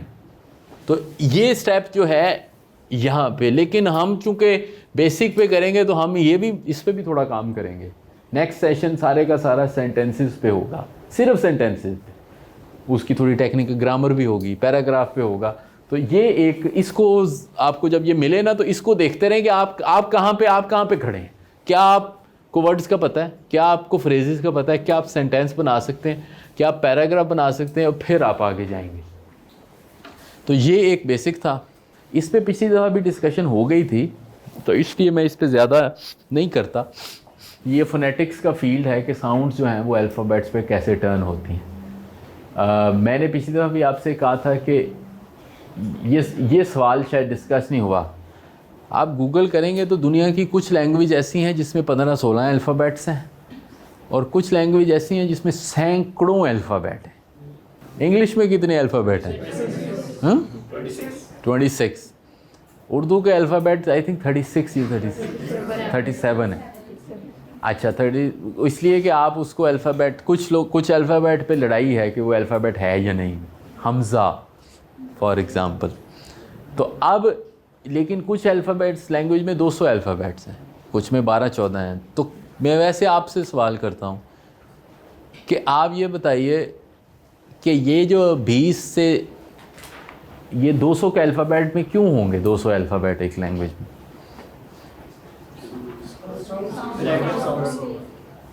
नहीं, तो लैंग्वेज में कम साउंड्स क्यों होंगे? 2 अल्फ़ाबेट्स मिला के नहीं, मशीन के लिए एस और एच। हाँ, तो बाज़ जगह पे डुअल अल्फ़ाबेट यूज़ होते हैं, बाज़ जगह पे सिंगुलर अल्फ़ाबेट भी यूज़ होते हैं, बाज़ जगह पे राउंड अल्फ़ाबेट भी यूज़ होते हैं जिसमें राउंड किया जाता है। ये तमिल लैंग्वेजेस जो है ना, इसमें राउंड। अब आप ज़रा ये लैंग्वेजेस को एब्जॉर्ब करें। ये जो लैंग्वेजेस हैं, सिंधी लैंग्वेज है, इसके अल्फ़ाबेट्स बड़े राउंड अल्फ़ाबेट हैं, उसके अंदर अड़े बहुत ज़्यादा अड़े है। इसी तरह बलूची अल्फ़ाबेट्स हैं, इस पे ज़रा गौर करें। लेकिन मुझे ये सवाल का जवाब दें कि हम अल्फ़ाबेट्स अपनी कम्युनिकेशन में क्यों नहीं यूज़ करते? वो मीनिंग नहीं है उसमें। अच्छा, इसका मतलब ये है कि मीनिंग का आगाज़ जो है वो कहाँ से होगा? बहुत अच्छा सवाल है। लेकिन अल्फ़ाबेट्स में मीनिंग क्यों नहीं है? क्योंकि वो सिर्फ साउंड। इस बात तो फिर घूम पे उधर आ गई। लेकिन इसलिए कि दे आर लाइक ब्रिक्स। लेकिन ब्रिक्स ने मिल के कोई चीज़ बनानी है, और जो मीनिंग बजाते खुद है, और again it comes back to mind. Meaning बजाते खुद माइंड में कुछ ब्रिक्स बनेगी तो मीनिंग बनेगा, क्योंकि माइंड अपने तरीके से भी सोच रहा है। तो जैसे मैं आपको मिसाल देता हूँ, मैं इधर से सुई, जो आपका क्या नाम है? एहसन साहब, जिनकी पैंट पे क्या लिखा हुआ है? Work hard dream big. तो एहसन साहब को मैं ना एक सुई चुभूँ, तो एहसन साहब करेंगे यही करेंगे ना, ऐसी को आवाज़ निकलेगी, ऊ उई आ, ऐसे टीका लगा। ये साउंड निकली है किस चीज़ की? फीलिंग की। फीलिंग की हमेशा साउंड निकलती है। लेकिन अगर ये मुझे कोई जवाब दें कि ये क्या कर रहे हैं, तो ये क्या है? ये एक एक्सप्रेशन है। तो जब एक्सप्रेशन की फील्ड में हमने जाना है तो हमें फिर वर्ड्स चाहिए। उन वर्ड्स पे ज़्यादा हम बात करेंगे। ये बताइए इसका जवाब, ये सिलेबल क्या होता है? आज की लर्निंग ये रख लें, पहली लर्निंग। जो साउंड्स को मिला के एक वर्ड बनाते हैं, वो वर्ड का जो यूनिट होगा एक साउंड, उसको सिलेबल बोल सकते हैं। लेकिन वर्ड का तो कोई यूनिट नहीं है, पर सिलेबल एक चीज़ है। हाफ बात आपकी ठीक है जी।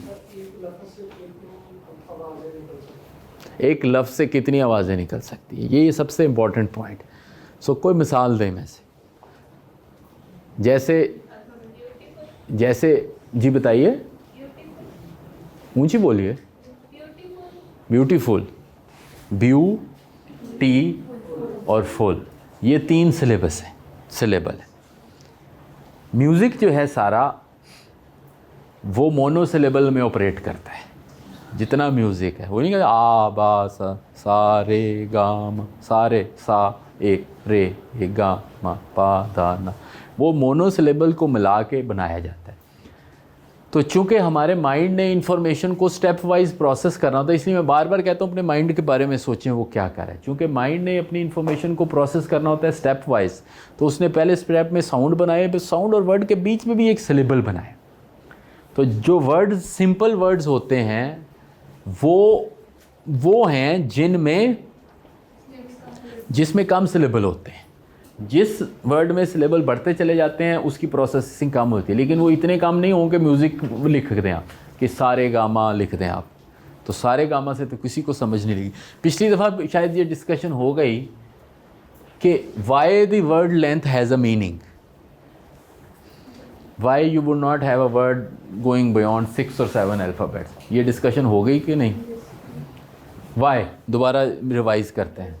ये जो भाई सो रहे हैं इनको उठा के बताइए। Good morning. ये बताइए कि आप सबसे लंबा वर्ड कौन सा बोल सकते हैं? सारे लोग एक लंबा तवील वर्ड सोचे, सबसे तवील वर्ड, लेकिन सबसे पहले आपसे शुरू करो। नेम भी हो सकता है, नेम भी तो वर्ड होता है, नाउन। एक मेथड यूज होता है Duckworth Lewis method. Duckworth Lewis, लेकिन उसमें तो हाइफन है, उसमें एक हाइफन है। It means this are 2 words who are written together. Hyphen समझते हैं ना? लाइन हो गई। सारे एक तवील तरीन वर्ड सोचें। एंटी डिस्कम्पल्सिवनेस, उसमें भी हाइफन है कि नहीं? एंटी के बाद हाइफन आएगा। लेकिन डिसकम्पल्सिवनेस, हाँ ये एक वर्ड है, discompulsiveness. Encyclopedia. Characteristics is a long word. हाँ बताएं, ऊंची बोलें। एक्सेसिबिलिटी, जो सबसे तवील वर्ड बोलेगा, लिखें आप अपने पास, जो सबसे तवील वर्ड बोलेगा उसको एक इनाम मिलेगा। हैं? ऊंची बोलें। अच्छा, नंबर आपने वर्ड को लिख के ना तो इसको गिन लें कि मुझे बताएं कितने। एक एक जी बेटा।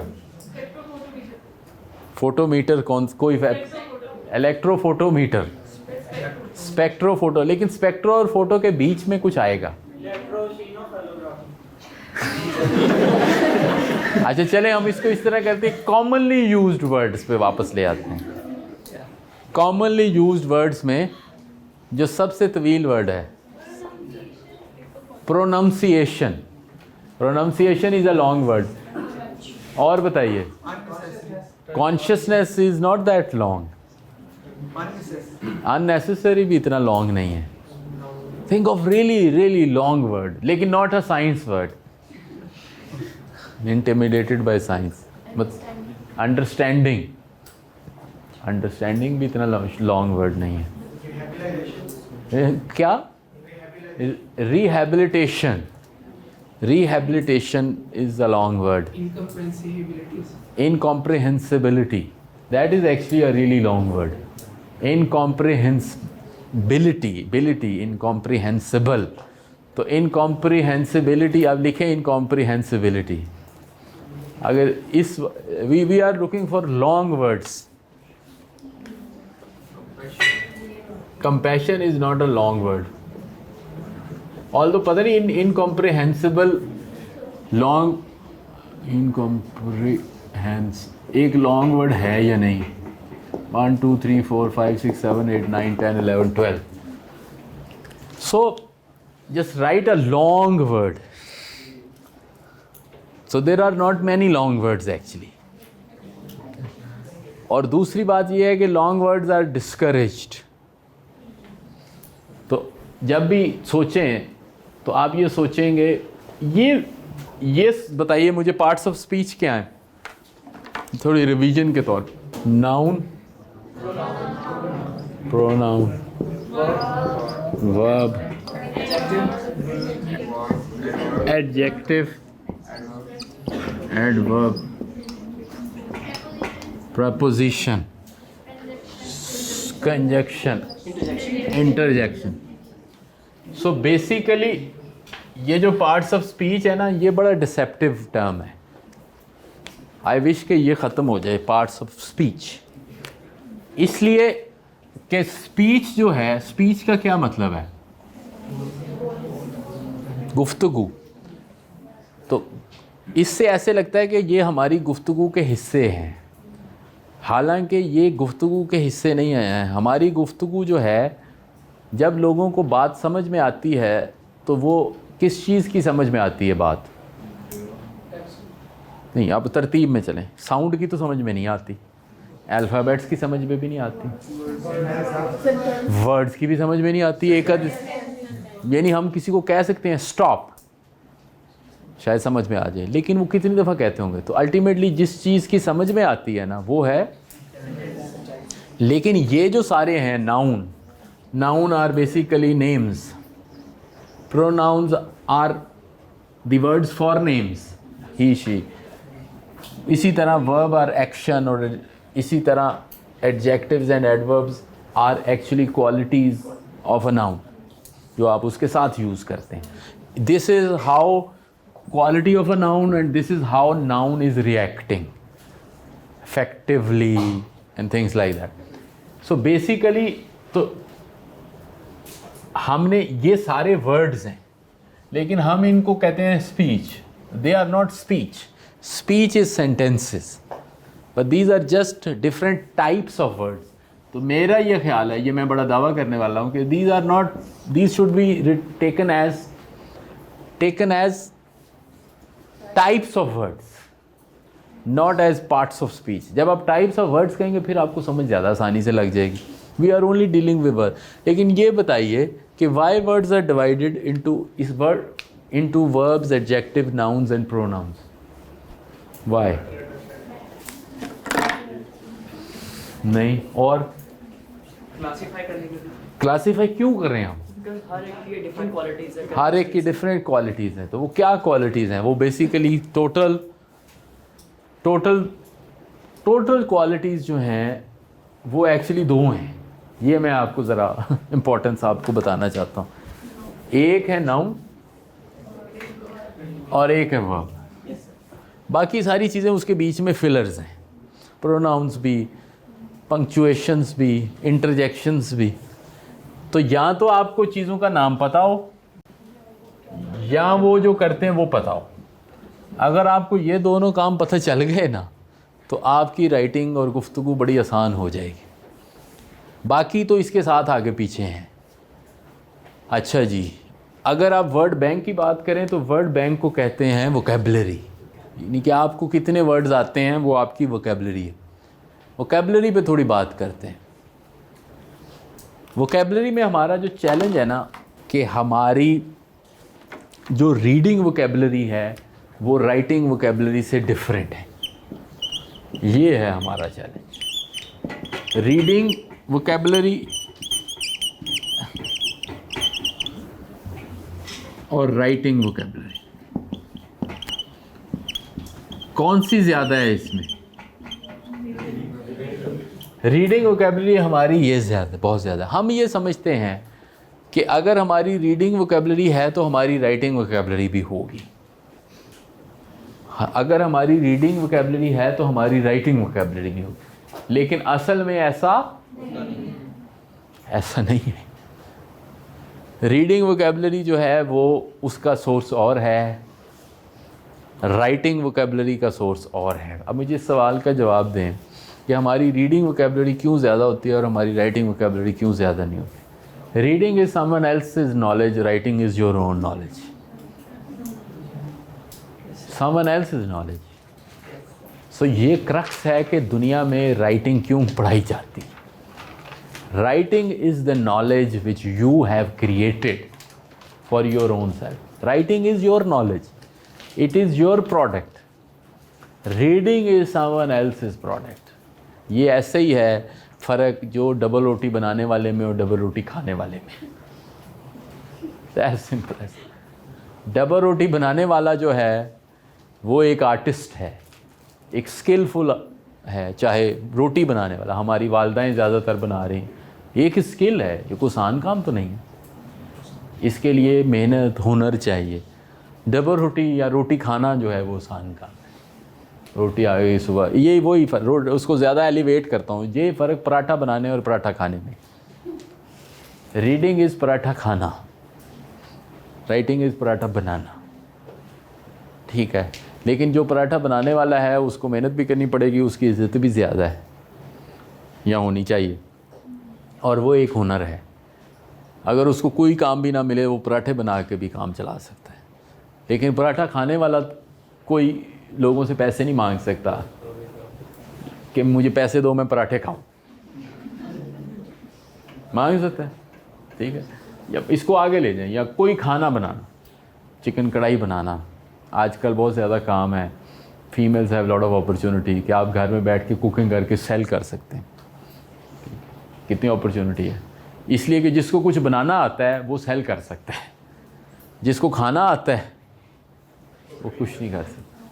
इसको आगे ले जाएं। आपको अखबार पढ़ना आती है, पढ़ते चले जाएं। आपको लिखना आता है, आप अखबार में लिख के पैसे कमा सकते हैं।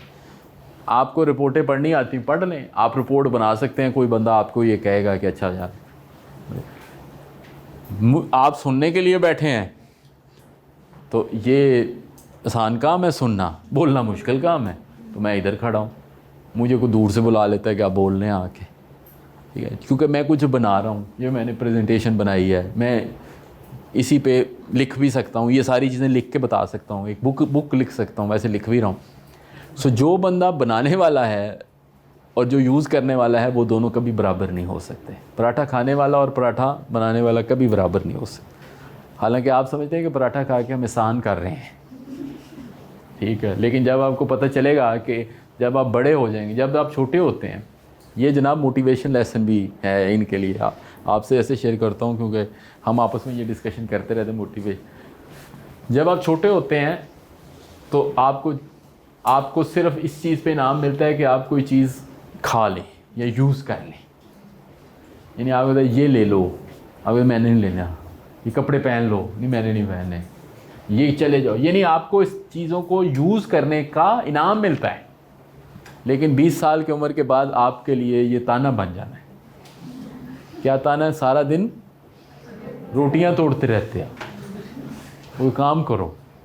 सो जब तक आप बच्चे हैं तब तक आपका इनाम ये है कि आप चीज़ों को यूज़ कर रहे हैं, यानी पढ़ रहे हैं, यानी आपको पढ़ने का इनाम मिलता है।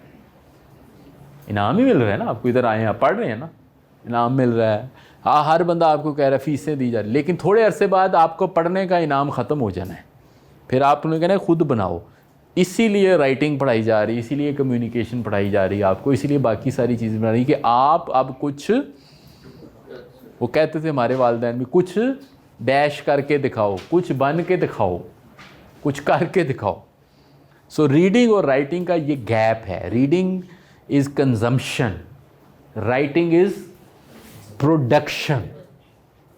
Same way reading is someone else's knowledge, writing is your own knowledge. आज इस बच्ची ने या आपने लिखा कि ये 7 हैबिट्स की समरी है, ये एक नया नॉलेज है। 7 हैबिट तो पुराना नॉलेज है, लेकिन उसकी समरी एक नया नॉलेज है। जब मैंने बुक रिव्यूज़ किए जिसकी वजह से मेरे यूट्यूब वगैरह चला, तो मेरा ये ख्याल था कि it is someone else's knowledge, but just I realise कि when I was describing books I was creating a new knowledge, और उसकी एक रिसेप्शन हो गई, because people are always interested in your knowledge. तो ये आपका नॉलेज है। अच्छा, जब आप रीडिंग कर रहे हैं तो वो लोगों के वर्ड्स हैं, तो वो आपके सामने आ गए, आपने पढ़ लिए, इसी तरह जिस तरह पराठा सामने आ जाता है। लेकिन जब आप राइटिंग कर रहे हैं तो आपको वर्ड्स कहीं से लाने पड़ेंगे।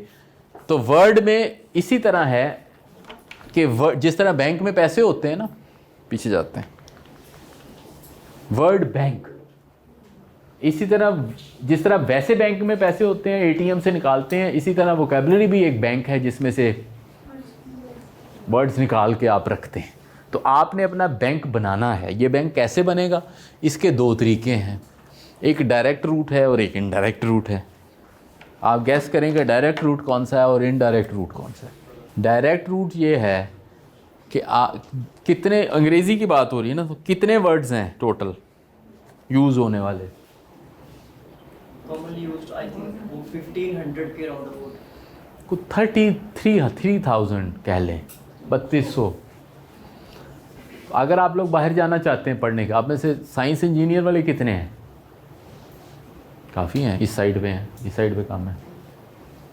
तो अगर आप बाहर जाना चाहते हैं पढ़ने के लिए, आपको जाना चाहिए, ट्राई करनी चाहिए पीएचडी वगैरह की। इधर भी अब पीएचडी का टेस्ट शुरू हो गया। तो पीएचडी का जो एंट्रेंस टेस्ट है उसे क्या कहते हैं? उसे कहते हैं GRE, graduate record exam. So every graduate, America में, दुनिया के अक्सर मुल्कों में, एक ग्रेजुएट का टेस्ट जो है ना वो सिर्फ 2 हैं। वो क्या है भला? एक ग्रेजुएट के 2 टेस्ट हैं, चाहे किसी भी चीज़ में हो, एक इंग्लिश, एक मैथ। आपने साइकोलॉजी भी पढ़ी हो ना, आपका उन्होंने आपका मैथ का टेस्ट ले लेना है, और आपने साइंस भी पढ़ी हो तो उन्होंने आपके इंग्लिश का टेस्ट ले लेना है। दुनिया में कोई ऐसी यूनिवर्सिटी नहीं है जो हायर एजुकेशन को इन 2 चीज़ों से के अलावा नापती हो, इंटरेस्टिंगली ना। लेकिन इसको वो इंग्लिश और मैथ नहीं कहते। सो इंग्लिश को वो कहते हैं वर्बल, और मैथ को वो कहते हैं क्वांटिटेटिव। सो आपका क्वांटिटेटिव साइड स्ट्रांग होनी चाहिए और दूसरी आपकी वर्बल। लेकिन वर्बल गुफ्तगू नहीं, वो टेस्ट लिखने का ही होता है, उसमें सेंटेंस बनाने होते हैं, उसमें पैराग्राफ लिखना होता है छोटा सा, और इस तरह। तो अगर आपने वो बनाना है तो उन्होंने 3000 वर्ड्स की लिस्ट बनाई हुई है, आप डायरेक्ट लिस्ट याद कर लें, लेकिन उसमें आपको याद फिर भी नहीं आएंगे, बिकॉज वो 3000 में से असल रूट जो है वो इनडायरेक्ट रूट है, वो है कि आप पढ़ें। इसीलिए आपको एक रीडिंग एक्सरसाइज दी जाएगी अभी आगे, जिसमें आपको ये बताया जाएगा कि आप अपना वोकैबुलरी का गैप चेक करें। अच्छा जी, उसके बाद वर्ड्स और सेंटेंसेस के बीच में फ्रेजेस होती हैं। Phrases is a combination of word that is not a sentence. Phrase has some meaning but not enough. तो आप कोई फ्रेज बता सकते हैं? Yes. Rock the boat. Rock the boat. और कोई फ्रेज बताइए। मार्क माई वर्ड्स, अच्छी फ्रेज है। और इधर से इन द मून लाइट।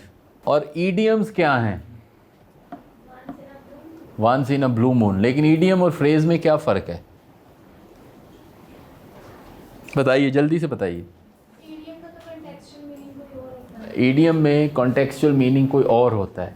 और को बताइए, जल्दी बताइए, ईडियम और फ्रेज में क्या फ़र्क है?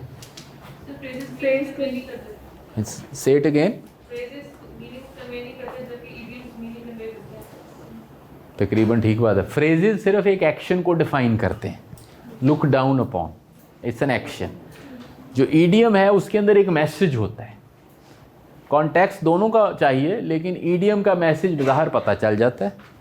Throwing caution to the wind, burning midnight oil, leaving no stone unturned, तो इसका मतलब पता चल गया। लेकिन अगर आप कहें कास्ट अवे, कास्ट अवे, अब ये पता नहीं कि इसका ये एक एक्शन है, लेकिन इसका मीनिंग प्रॉपर एक सेंटेंस में आएगा। ये दोनों थी, लेकिन ये मैंने सिर्फ आपको बता दिया। तो ये मुझे बताइए, ये क्लॉज क्या चीज़ होती है? Part of a bigger sentence. लेकिन क्लॉज क्यों होती है सेंटेंस में? ये अपना माने कुछ ना कुछ आगे ट्रांसफर कर देती है फ्रेज की निस्बत। फ्रेज की निस्बत इसके अंदर मोर मीनिंग होता है। लेकिन किसी क्लॉज में मीनिंग होता है, किसी क्लॉज में मीनिंग नहीं होता। कोई इंडिपेंडेंट और डिपेंडेंट क्लॉज क्या चीज़ होती है?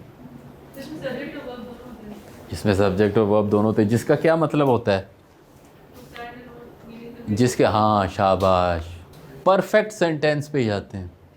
अभी मैं थोड़ा सा और आगे जाना चाहता हूँ, फिर देखते हैं।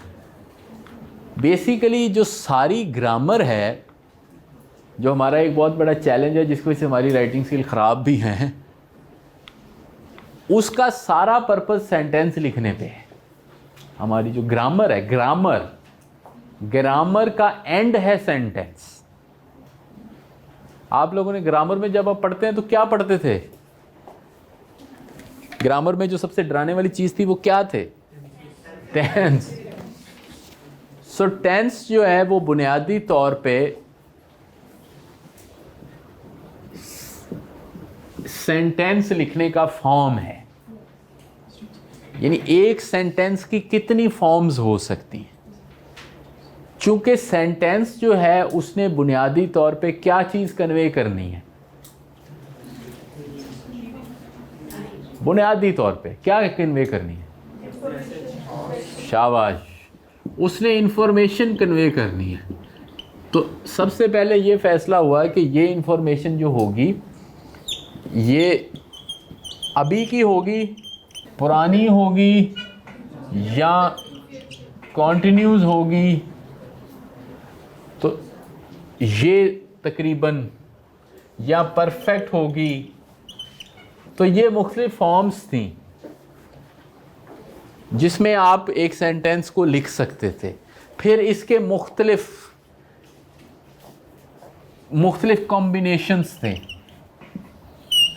एक पार्ट जो था वो था ज़मानों का, वो थे प्रेजेंट, पास्ट, फ्यूचर। एक था एक्शन का, कि या तो एक्शन हो रहा है या हो चुका है। तो ये इसके दो ग्रुप्स हैं।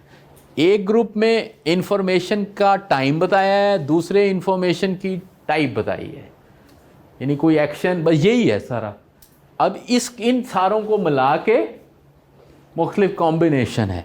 यानी एक इसका कॉम्बिनेशन है, हाँ एक तीसरी भी थी, हाँ जी, जिसमें अभी पता नहीं कि हो रही है या हो चुकी है, ये पता नहीं है। ठीक है। सो ये तीन है और ये तीन है, और इनके मुख्तलिफ कॉम्बिनेशन हैं।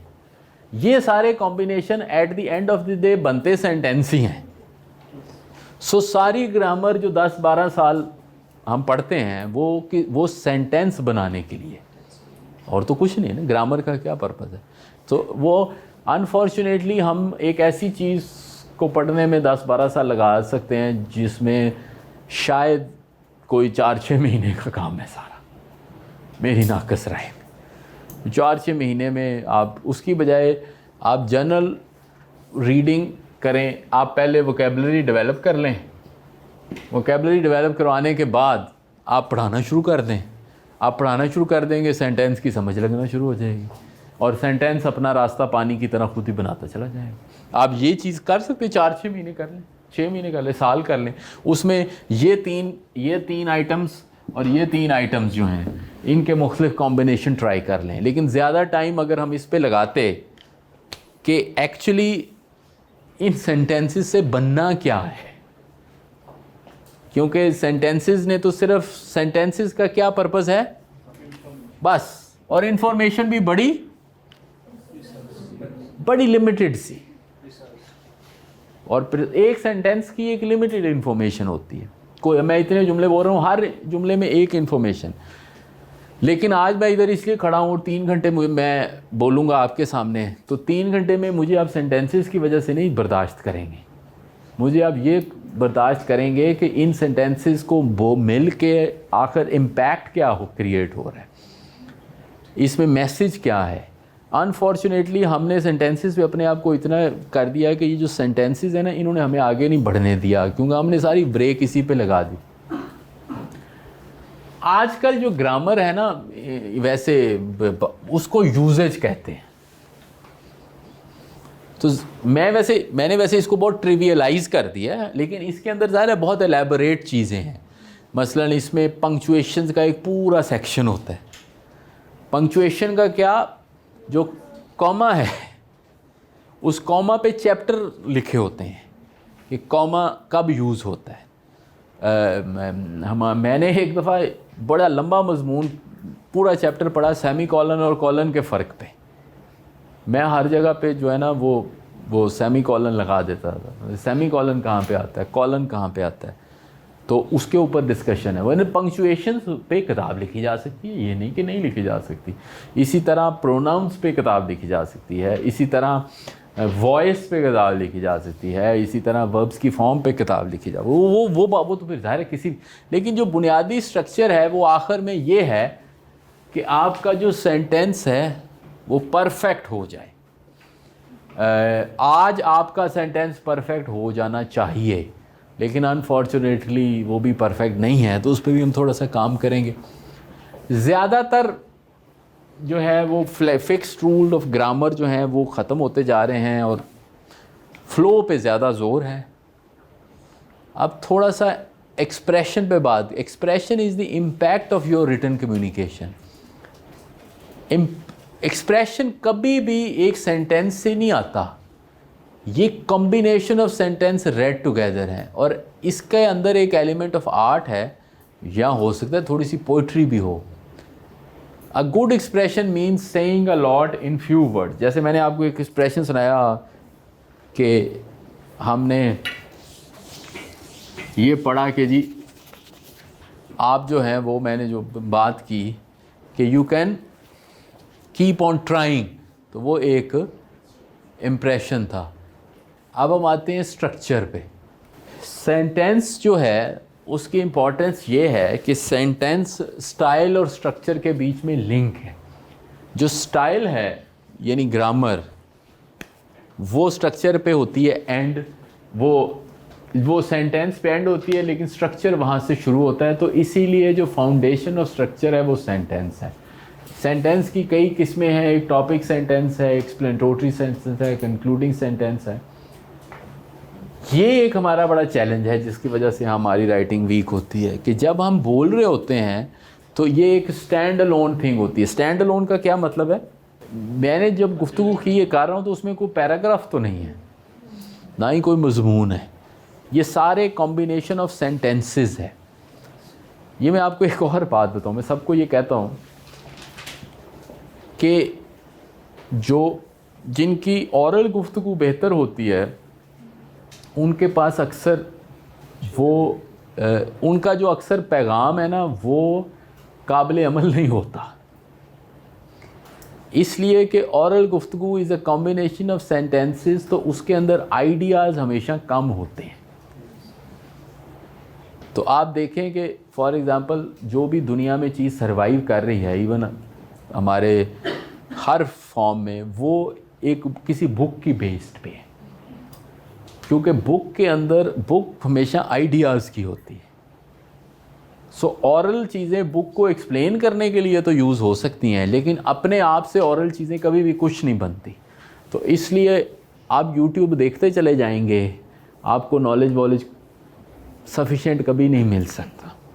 इसलिए कि उस सारे का पर्पज़ है स्टैंड अलोन सेंटेंसेस, और जो स्टैंड अलोन सेंटेंसेस हैं वो ज़्यादातर एक इंफॉर्मेशन दे रहे हैं, एक इंफॉर्मेशन दे रहे हैं, लेकिन उसका कोई ना एंड पे कोई मीनिंग निकलता है, लेकिन उस लेवल का नहीं निकलता जितना इन राइटिंग वो निकल सके।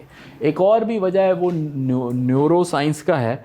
वो ये है कि जब आप किसी चीज़ को सुन और देख रहे होते हैं तो आपका एक्चुअली माइंड जो है वो कम काम कर रहा होता है एज़ कम्पेयर टू जब आप उसको पढ़ रहे होते हैं। ज़रा इस पे सोचिए, क्योंकि जब आप देख रहे होते हैं ना तो आपके माइंड में 2-3 चीज़ें इकट्ठी जा रही, देख रहे सुन रहे, तो वो इन्फॉर्मेशन आपको ओवरवेलम कर रही होती है, तो आपको अच्छा लग रहा होता है। लेकिन जब आप पढ़ रहे होते हैं ना तो आपका वो दिमाग के अंदर जाता है और फिर आपको उसका एक मतलब ढूंढना पड़ता है। जब आप मतलब ढूंढते हैं तो फिर आपका प्रोसेसर चलता है, आपके वो पुर्जे चलते हैं जो आपने अरसे से नहीं चलाए होते। ये जो राइटिंग है ये आपके दिमाग के उन पुर्जों को चलाने के लिए है, रीडिंग स्पेशली पहले, जो कभी नहीं चले होते, और जो राइटिंग है वो तो बिल्कुल पूरी मशीन को चलाने के लिए। इसीलिए आप उसको रेजिस्ट करते हैं, क्योंकि हम चाहते हैं क्या करें, ज़रा आसान काम करें। सबसे आसान काम क्या है? फिल्म देखना आसान काम है, इसलिए कि वो बड़े ऊपर वाली सतह पे एंटरटेन करके फ़ारग हो जाती हैं। आपने देखा, विजुअल नज़र आया, विजुअल में बड़ी जान है, लेकिन जान उसकी बड़ी सतही है। फिर सुना, उसके बाद सबसे आसान काम देखना होता है, सबसे आसान काम। मैं थोड़ा सा डिस्ट्रैक्ट कर रहा हूँ। देखना इसलिए कि देखना सबसे नेचुरल काम है, तो आंखें अपना काम कर रही हैं, उसको माइंड को बताने की भी ज़रूरत नहीं, आंखें अपना काम करें। फिर उसके बाद थोड़ा सा मुश्किल काम है सुनना, सुनते वक्त थोड़ा सा गौर कर, अच्छा गौर करें। फिर उससे मुश्किल काम है पढ़ना, जिसमें बहुत गौर करना पड़ जाता है, और सबसे मुश्किल काम है लिखना, जिसमें फिर आपने अपने बैंक में से चीज़ें निकालने। तो अब मैंने आहिस्ता आहिस्ता वीडियोस की बजाय मैं ऑडियोज़ पे बहुत ज़्यादा आ गया हूँ, तो मुझे ऑडियोज़ का बड़ा फ़ायदा हो रहा है, क्योंकि मैं ये देख रहा था कि वीडियोज़ से मुझे I would not getting enough knowledge, तो ऑडियो में सुनता रहता हूँ। मैं ऑडियो बहुत सुनता हूँ, पॉडकास्ट। तो आपको भी मैं मशवरा दूँगा कि if you want to really be knowledgeable, तो विजुअल से ऑडियो और ऑडियो से रीडिंग और रीडिंग से राइटिंग पे चले जाएं। तो फिर आप देखेंगे कि आपके दिमाग के वो पुर्जे चलेंगे जिनको अर्ज़े से आपने ज़हमत नहीं दी, आपने ज़हमत नहीं दी अपने माइंड को। उसके अंदर फिर आपको नॉलेज को रिट्रीव करना पड़ेगा, और अगर आपने रट्टा मारे बगैर लिखना है तो आपको बहुत नॉलेज ढूंढना पड़ेगा। ये जो आपको जर्नल लिखवा रहे हैं, आपसे नहीं लिखा जा रहा खैर से, तो इसकी वजह भी ये है कि आपने कभी अपने उन पुर्जों को ज़हमत नहीं दी। अच्छा, अब पैराग्राफ एक कलेक्शन ऑफ सेंटेंसेस हैं। हमने पिछली दफ़ा पढ़ा था कि 10-12 से। ये मुझे बताइए कि न्यूज़पेपर में 3-4 लफ्ज़ों के सेंटेंस क्यों होते हैं, जबकि किताबों में 10-12 वर्ड्स के 10-12 सेंटेंस के पैराग्राफ होते हैं। न्यूज़पेपर में 3-4 सेंटेंस के पैराग्राफ क्यों होते हैं? ठीक है, और इंफॉर्मेशन जल्दी कन्वे करनी होती है, स्पेसिफिक बात करनी होती है। कंटेंट राइटिंग जैसे ये फॉर एग्जांपल एड्स लिखना होता है, टिक टक टिक टिक टिक चल, जगह भी बचानी होती है, लिमिटेड इंफॉर्मेशन लिमिटेड टाइम में लिमिटेड स्पेस में देनी है, सारी बातें ठीक है। तो मेन पॉइंट ये है कि न्यूज़पेपर में बेसिकली ऑरल कम्युनिकेशन और रिटन कम्युनिकेशन के बीच में है न्यूज़पेपर। आप पढ़ते हैं न्यूज़पेपर, लेकिन ज़्यादा ऐसे लगता है जैसे सुन रहे हो, जैसे कोई आपसे बात कर रहा हो। आपने ख़बर पढ़ी ना, तो आप देखेंगे कि ख़बर पढ़ना और ख़बर सुनना बराबर लगता है। 10 लोगों की डेथ हो गई, और जो बोलेगा उसमें थोड़ा सा इम्पैक्ट ज़्यादा होगा। तो इसलिए न्यूज़पेपर में हमेशा 3-4 जुमले लिखे जाते हैं। अब इसका जो लेसन है, अगर आप कोई ऐसी राइटिंग कर रहे हैं जिसमें आप चाहते हैं कि उसका फौरी इम्पैक्ट हो, ये इसका लेसन है। आप लोगों ने अपनी मुख्तलिफ राइटिंग्स करनी है, तो आपके पैराग्राफ छोटे होने चाहिए। ये नहीं कि पैराग्राफ होना नहीं चाहिए, लेकिन छोटे, क्योंकि वो बंदा एक पैराग्राफ पढ़े, एक थॉट ले, दूसरा पैराग्राफ ले पढ़े। लेकिन अगर आप एकेडमिक राइटिंग करते हैं जिसमें आप एक आर्गूमेंट को बिल्ड करते हैं, तो आपका पैराग्राफ बड़ा होना चाहिए। इस पर काफ़ी डिस्कशन करना चाहिए। अच्छा, ये कुछ फॉर्म्स ऑफ पैराग्राफ्स हैं, मसलन हेडिंग्स। आप ये बताइए कि हेडिंग्स कब देनी चाहिए और कब नहीं देनी चाहिए। कंटेंट बहुत ज़्यादा हो और उसमें वैरायटी हो, तो वहाँ पर हर एक अलग अलग हम क्लासीफाई करने के लिए दे सकते हैं। जी, और बताइए इधर से। न्यू टॉपिक स्टार्ट हो रहा हो, और बताइए। थीम चेंज हो रहा हो, और बताइए। यानी कोई रूल नहीं है हेडिंग देना या ना देना। ज़्यादातर एसेज में हेडिंग्स नहीं दी जाती, लेकिन बहुत सारी बुक्स में हेडिंग्स बड़ी रेगुलरली दी जाती हैं। सो कब हेडिंग्स देंगे और कब हेडिंग्स नहीं देंगे। जो अच्छी राइटिंग है उसका पर्पस जो हम याद करें तो वो था क्लैरिटी, कोहेरेंस, ये सारे पर्पस थे ना, कॉजेशन। आपने देखना है कि आपका पर्पस किससे अचीव हो रहा है। इन्होंने, बरखुरदार ने एक लफ्ज़ इस्तेमाल किया, वो था क्लासिफिकेशन, लेकिन उन मानों में नहीं यूज़ किया जिसमें यहाँ पे यूज़ होगा। क्लासिफिकेशन का क्या मतलब है? Categorisation, parts. सो अगर आपकी राइटिंग जो है वो एक लाइन को लेके चल रही है और एक लाइन में से दूसरी लाइन में से तीसरी लाइन में से चौथी लाइन निकलती चली, लाइन मीन्स आइडिया, तो ये इसमें हेडिंग्स नहीं होगी। लेकिन जहाँ पे आपका फ़्लो ब्रेक हो जाता है, तो बजाय इसके कि आपका फ़्लो ब्रेक हो और आप हेडिंग ना दें, उसकी बजाय आप उसकी हेडिंग दें। मिसाल आपको देता हूँ। अगर आपने ये लिखना हो कि एक बिल्डिंग में बिल्डिंग को कंस्ट्रक्ट कैसे करना है, एक बिल्डिंग को कैसे आर्किटेक्चर पता नहीं कैसे, तो वो चीज़ हेडिंग्स में आएगी। बिकॉज उसमें से काफ़ी चीज़ें एक दूसरे से इस तरह कनेक्ट नहीं है कि आप चल जाएं। तो आप कहते हैं बिल्डिंग के लिए आपको चाहिए ज़मीन, फिर आपको चाहिए for example brick and mortar, फिर आपको चाहिए इलेक्ट्रिफिकेशन, फिर आपको चाहिए पेंट। तो इन सारी चीज़ों को मिलके एक बिल्डिंग बनेगी, लेकिन वो सारी चीज़ें एक दूसरे से डायरेक्ट लिंक नहीं है। यानी फॉर एग्ज़ाम्पल इलेक्ट्रिफिकेशन का ब्रिक एंड मॉर्टर से डायरेक्ट तो कोई लिंक नहीं है। ब्रिक एंड मॉर्टर एक फील्ड है, यानी ये जो जिसे हम ग्रे स्ट्रक्चर कहते हैं। तो अब आप इसका जो मजमून लिखेंगे, उस मजमून के अंदर आप क्या करेंगे, हेडिंग्स देंगे। लेकिन ऑन दी अदर हैंड आप ये कहें कि हमारे यहाँ बिल्डिंग्स के डिज़ाइन में क्या चेंजेस आई हैं over a period of time, तो हो सकता है आप कॉन्टीन्यूस देखते हैं। जहाँ पे आपको पता हो कि आपने कैटेगरीज बनानी है और ऐसे पार्ट्स हैं जिनका आपस में लिंक नहीं है डायरेक्ट, लेकिन ओवरऑल टॉपिक से उनका लिंक है, तो वहाँ पे आप हेडिंग्स दे देंगे।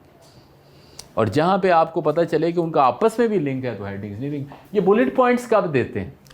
मेन पॉइंट्स लिखने हो, जो मेन पॉइंट्स मेन पॉइंट्स लिखने हो, जब कोई थीम देनी है, थीम देनी हो, किसी चीज़ को हाईलाइट करना हो, किसी चीज़ को हाईलाइट करना हो, समराइज करना हो। लेकिन ये सारे काम तो टेक्स्ट में भी हो सकते हैं। नंबर्स देने हो जी, क्लासिफिकेशन में भी यूज़ हो सकता है।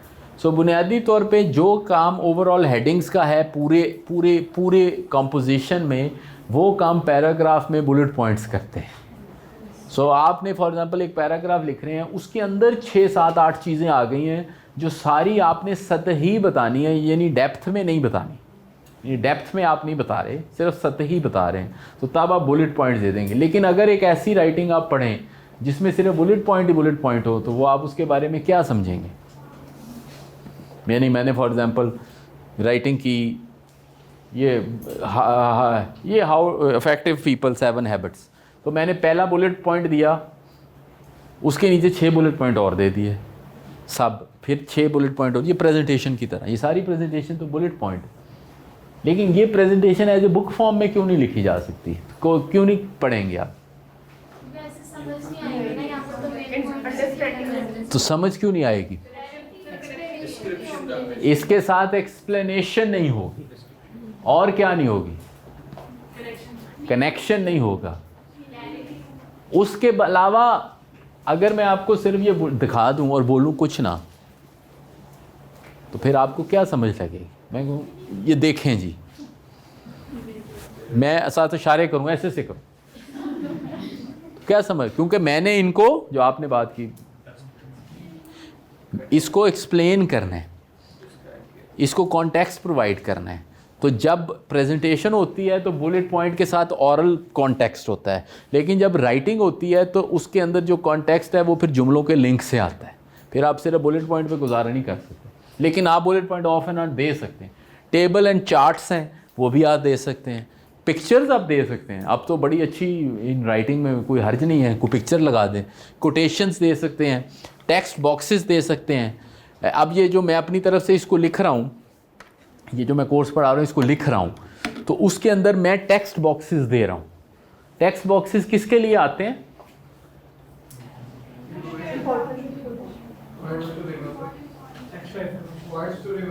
पॉइंट्स टू रिमेंबर भी आते हैं, और जो मैं ज़्यादा दे रहा हूँ वो दे रहा हूँ एग्जाम्पल्स के लिए।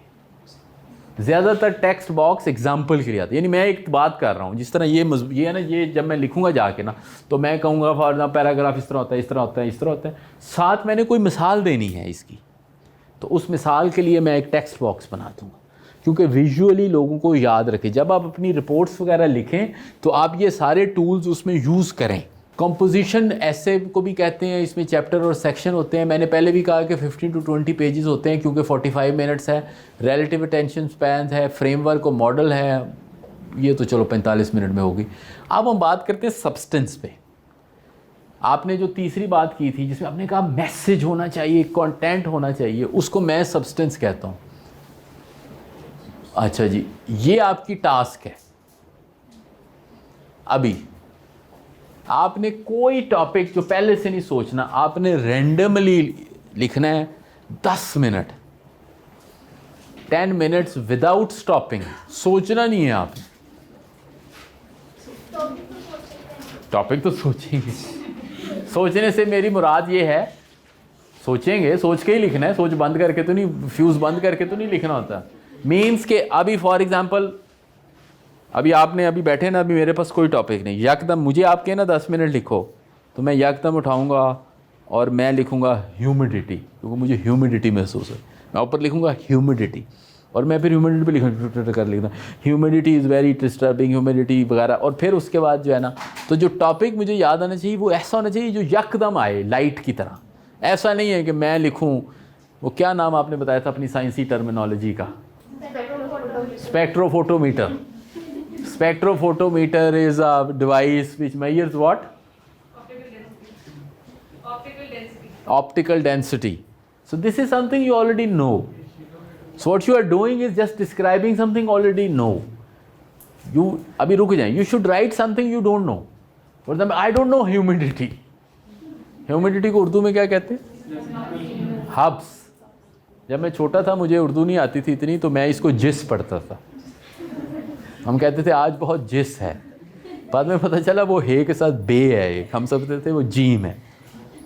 You just learn. सो मुझे तो ह्यूमिडिटी का नहीं पता क्या होती है, लेकिन मैं इसके ऊपर ऐसे लिखना चाहता हूँ, यकदम ऐसे करके, ह्यूमिडिटी क्या चीज़, कैसे, how does it affect you. तो आपने इस तरह की कोई चीज़ निकालनी है जो ये आपको ख्याल आए, और बग़ैर रुके हुए आपने 10 मिनट लिखना है, 12:20 तक लिखना है, आपस में गुफ्तगू भी नहीं करनी। जब किसी चीज़ के बारे में पता नहीं, तो यही तो बात है।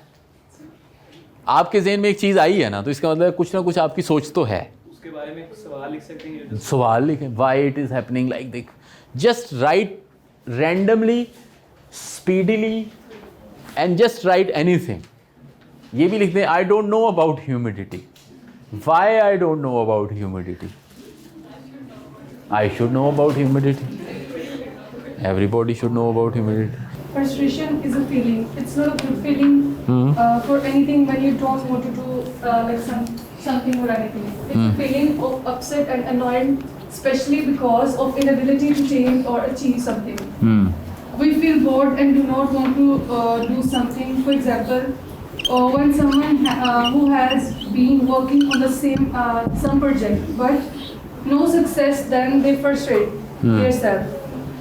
Basically, it's an emotion when you are low weights doing something but can't do it. Like when we reached on our goals, we feel failure. But in the opposite side, when we try but not achieve our goals, so we feel frustrated. First is basically a response of our emotion, and we normally face the frustration in our daily life. बहुत अच्छा है, तशरीफ़ रखिए। अब यहाँ पे क्या हो रहा है? यहाँ पे डेफिनेशन हो रही है, वहाँ पे डिस्क्रिप्शन हो रही थी, यहाँ पे डेफिनेशन हो रही। जो पावरफुल राइटिंग है ना, उसमें डेफिनेशन होती है पर बड़ी थोड़ी सी, लेकिन फ्रस्ट्रेशन के ऊपर और बड़ी बातें हो सकती हैं। कौन से इवेंट्स हैं जिस पे हम ज़्यादा फ्रस्ट्रेट होते हैं? सबसे ज़्यादा फ्रस्ट्रेट हमें लोग करते हैं, वो एनॉय करते हैं हमें। इसके अंदर फिर एक मीनिंग आता चला जाता है। इनका टॉपिक है selection of topic. I like it. बोलें। What is the topic on which we have to write? What will be the procedure to select any topic? So, a topic selection is also important for speaking. First of all, we must know for what purpose we have to speak or write.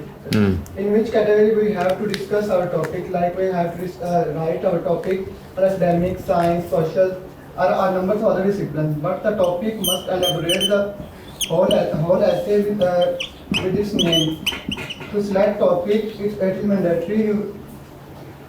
You must have knowledge about that topic. You have some evidence about the topic. Number of topics come in mind, but knowledge matters about a certain topic. You can even write a story or create a story, but the topic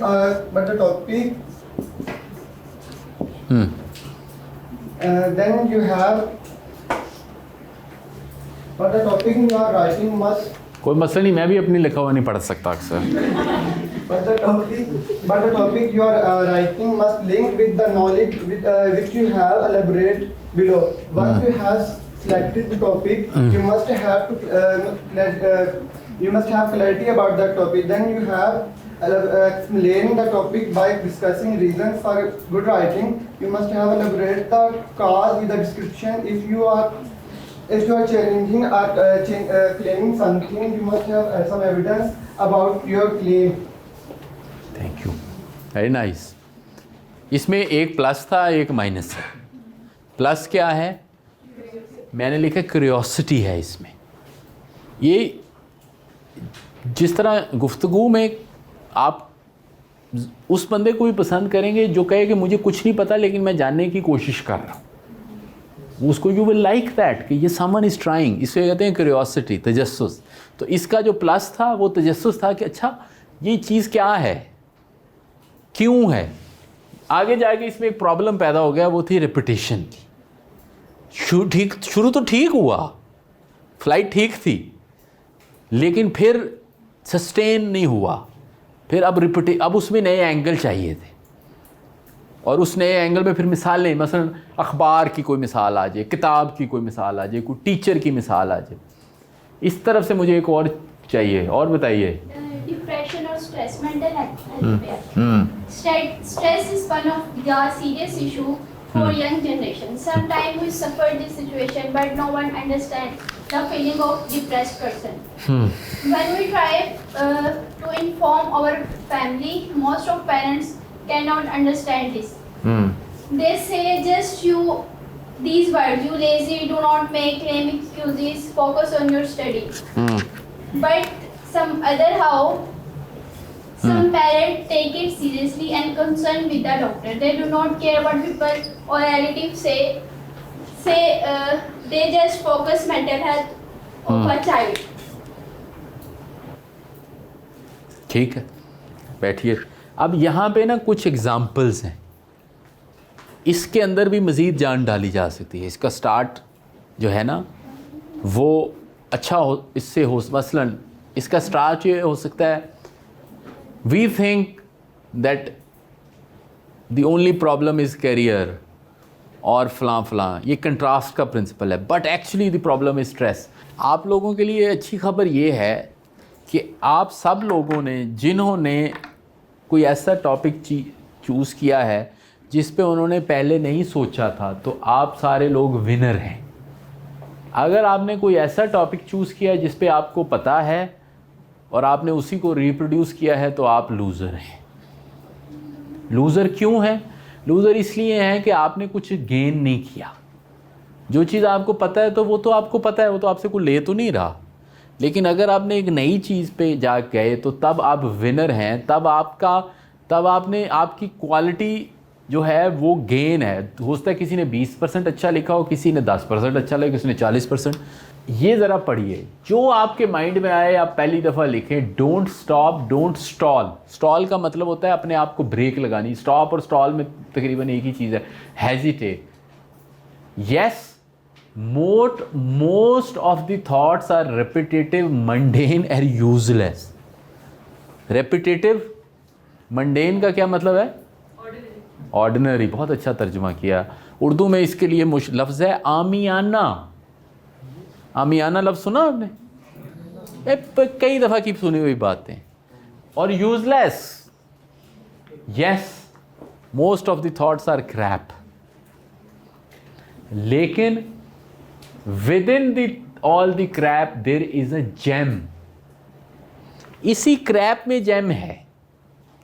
ये जो आप लोग सुनते हैं ना कोटेशनें मुख्तलिफ, वो सारी की सारी क्रैप्स में से निकले हुए जेम्स होते हैं। वो किसी को कोई बिजली की तरह नहीं, आसमानी बिजली नहीं गिरती लोगों पे, वो इसी चीज़ों में से चीज़ें निकालते हैं। हमारा बहुत बड़ा प्रॉब्लम ये है कि हम ये समझते हैं, हमने उन बड़े राइटर्स की, बड़े थिंकर्स की वो डायरियाँ नहीं पढ़ी जिसमें नॉनसेंस लिखी होती बहुत सारी, लेकिन वो क्रिएटिविटी को पुश करते हैं। इसी तरह इससे शुरू करते हैं। जो जर्नल आपको लिखवाया जा रहा है, आपको ये एक्सरसाइज इसलिए दी जा रही है कि सुबह उठें, जो समझ आता है आप लिख दें, उसके बाद आप बिल्ड करें, इसमें से निकाल लें। अब आपने लिख दिया how to convert action into thoughts. अब जब इसको दूसरी दफ़ा पढ़ेंगे ना, आप कहेंगे कि इसमें से ये ऐसे ना कर लूँ। अगर आपने कोई एक ऐसा टॉपिक चुन लिया जो चैलेंजिंग है, तो आपकी विन हो जानी है इसमें, क्योंकि लोगों ने उस पर गुफ्तगू नहीं की हुई अभी तक। आपने डिप्रेशन के बारे में सोचा, आपने फ्रस्ट्रेशन के बारे में सोचा, तो आपने क्या करना है कि अब आपने इसको बिल्ड करना है। वो आपका अपना नॉलेज क्रिएट हो जाना है, बजाय इसके कि आपको जो पता है कि पाकिस्तान के 4 सूबे हैं तो मैं इस पर लिख दूँ पाकिस्तान में क्या हुआ है। तो ये फिर 2 किस्म के थॉट्स हैं, एक है पर्सनल थॉट्स, एक है प्रोफेशनल थॉट्स। आपका जो प्रोफेशन है इसके बारे में भी आप थॉट्स क्रिएट करें। मतलब आपने क्लाइमेट चेंज लिया, वो प्रोफेशनल ज़्यादा बन जाएगा, तो उसमें थॉट्स क्रिएट करें। अगर आपका पर्सनल है तो पर्सनल पे क्रिएट करें। ये ज़रा इस पे सुनिए, थॉट्स और आइडियाज़ में क्या फ़र्क है। जो पर्सनल थॉट्स हैं ना, वो इमोशंस हैं, जो प्रोफेशनल थॉट्स हैं वो आइडियाज़ हैं। इसको ज़रा रजिस्टर करें। आपके ज़हन में आया कि ये बड़ा अच्छा सेशन है, ये एक फीलिंग है, ये एक इमोशन है। आपके ज़हन में आया कि इस सेशन बड़ा बोरिंग है जी, है बेकार है, ये भी एक इमोशन है। लेकिन अगर आपके ज़हन में ये आया कि मैंने इस सेशन में ये सीख लिया है कि स्टाइल और स्ट्रक्चर में क्या फ़र्क है, ये एक प्रोफेशनल थॉट है। इससे आपकी प्रोफेशनल डेवलपमेंट होनी। और अगर आपने प्रोफेशनल थॉट लिया तो वो एक आइडिया बन जाएगा। आइडिया जो है वो डिफरेंट होता है जो ऑर्डिनरी हम गुफ्तगू कर रहे होते हैं। हमारी ऑर्डिनरी गुफ्तगू में कोई आइडिया नहीं होता, बिल्कुल, लेकिन इमेजिनेशन उसका सोर्स है, आइडिया उसका प्रोडक्ट है।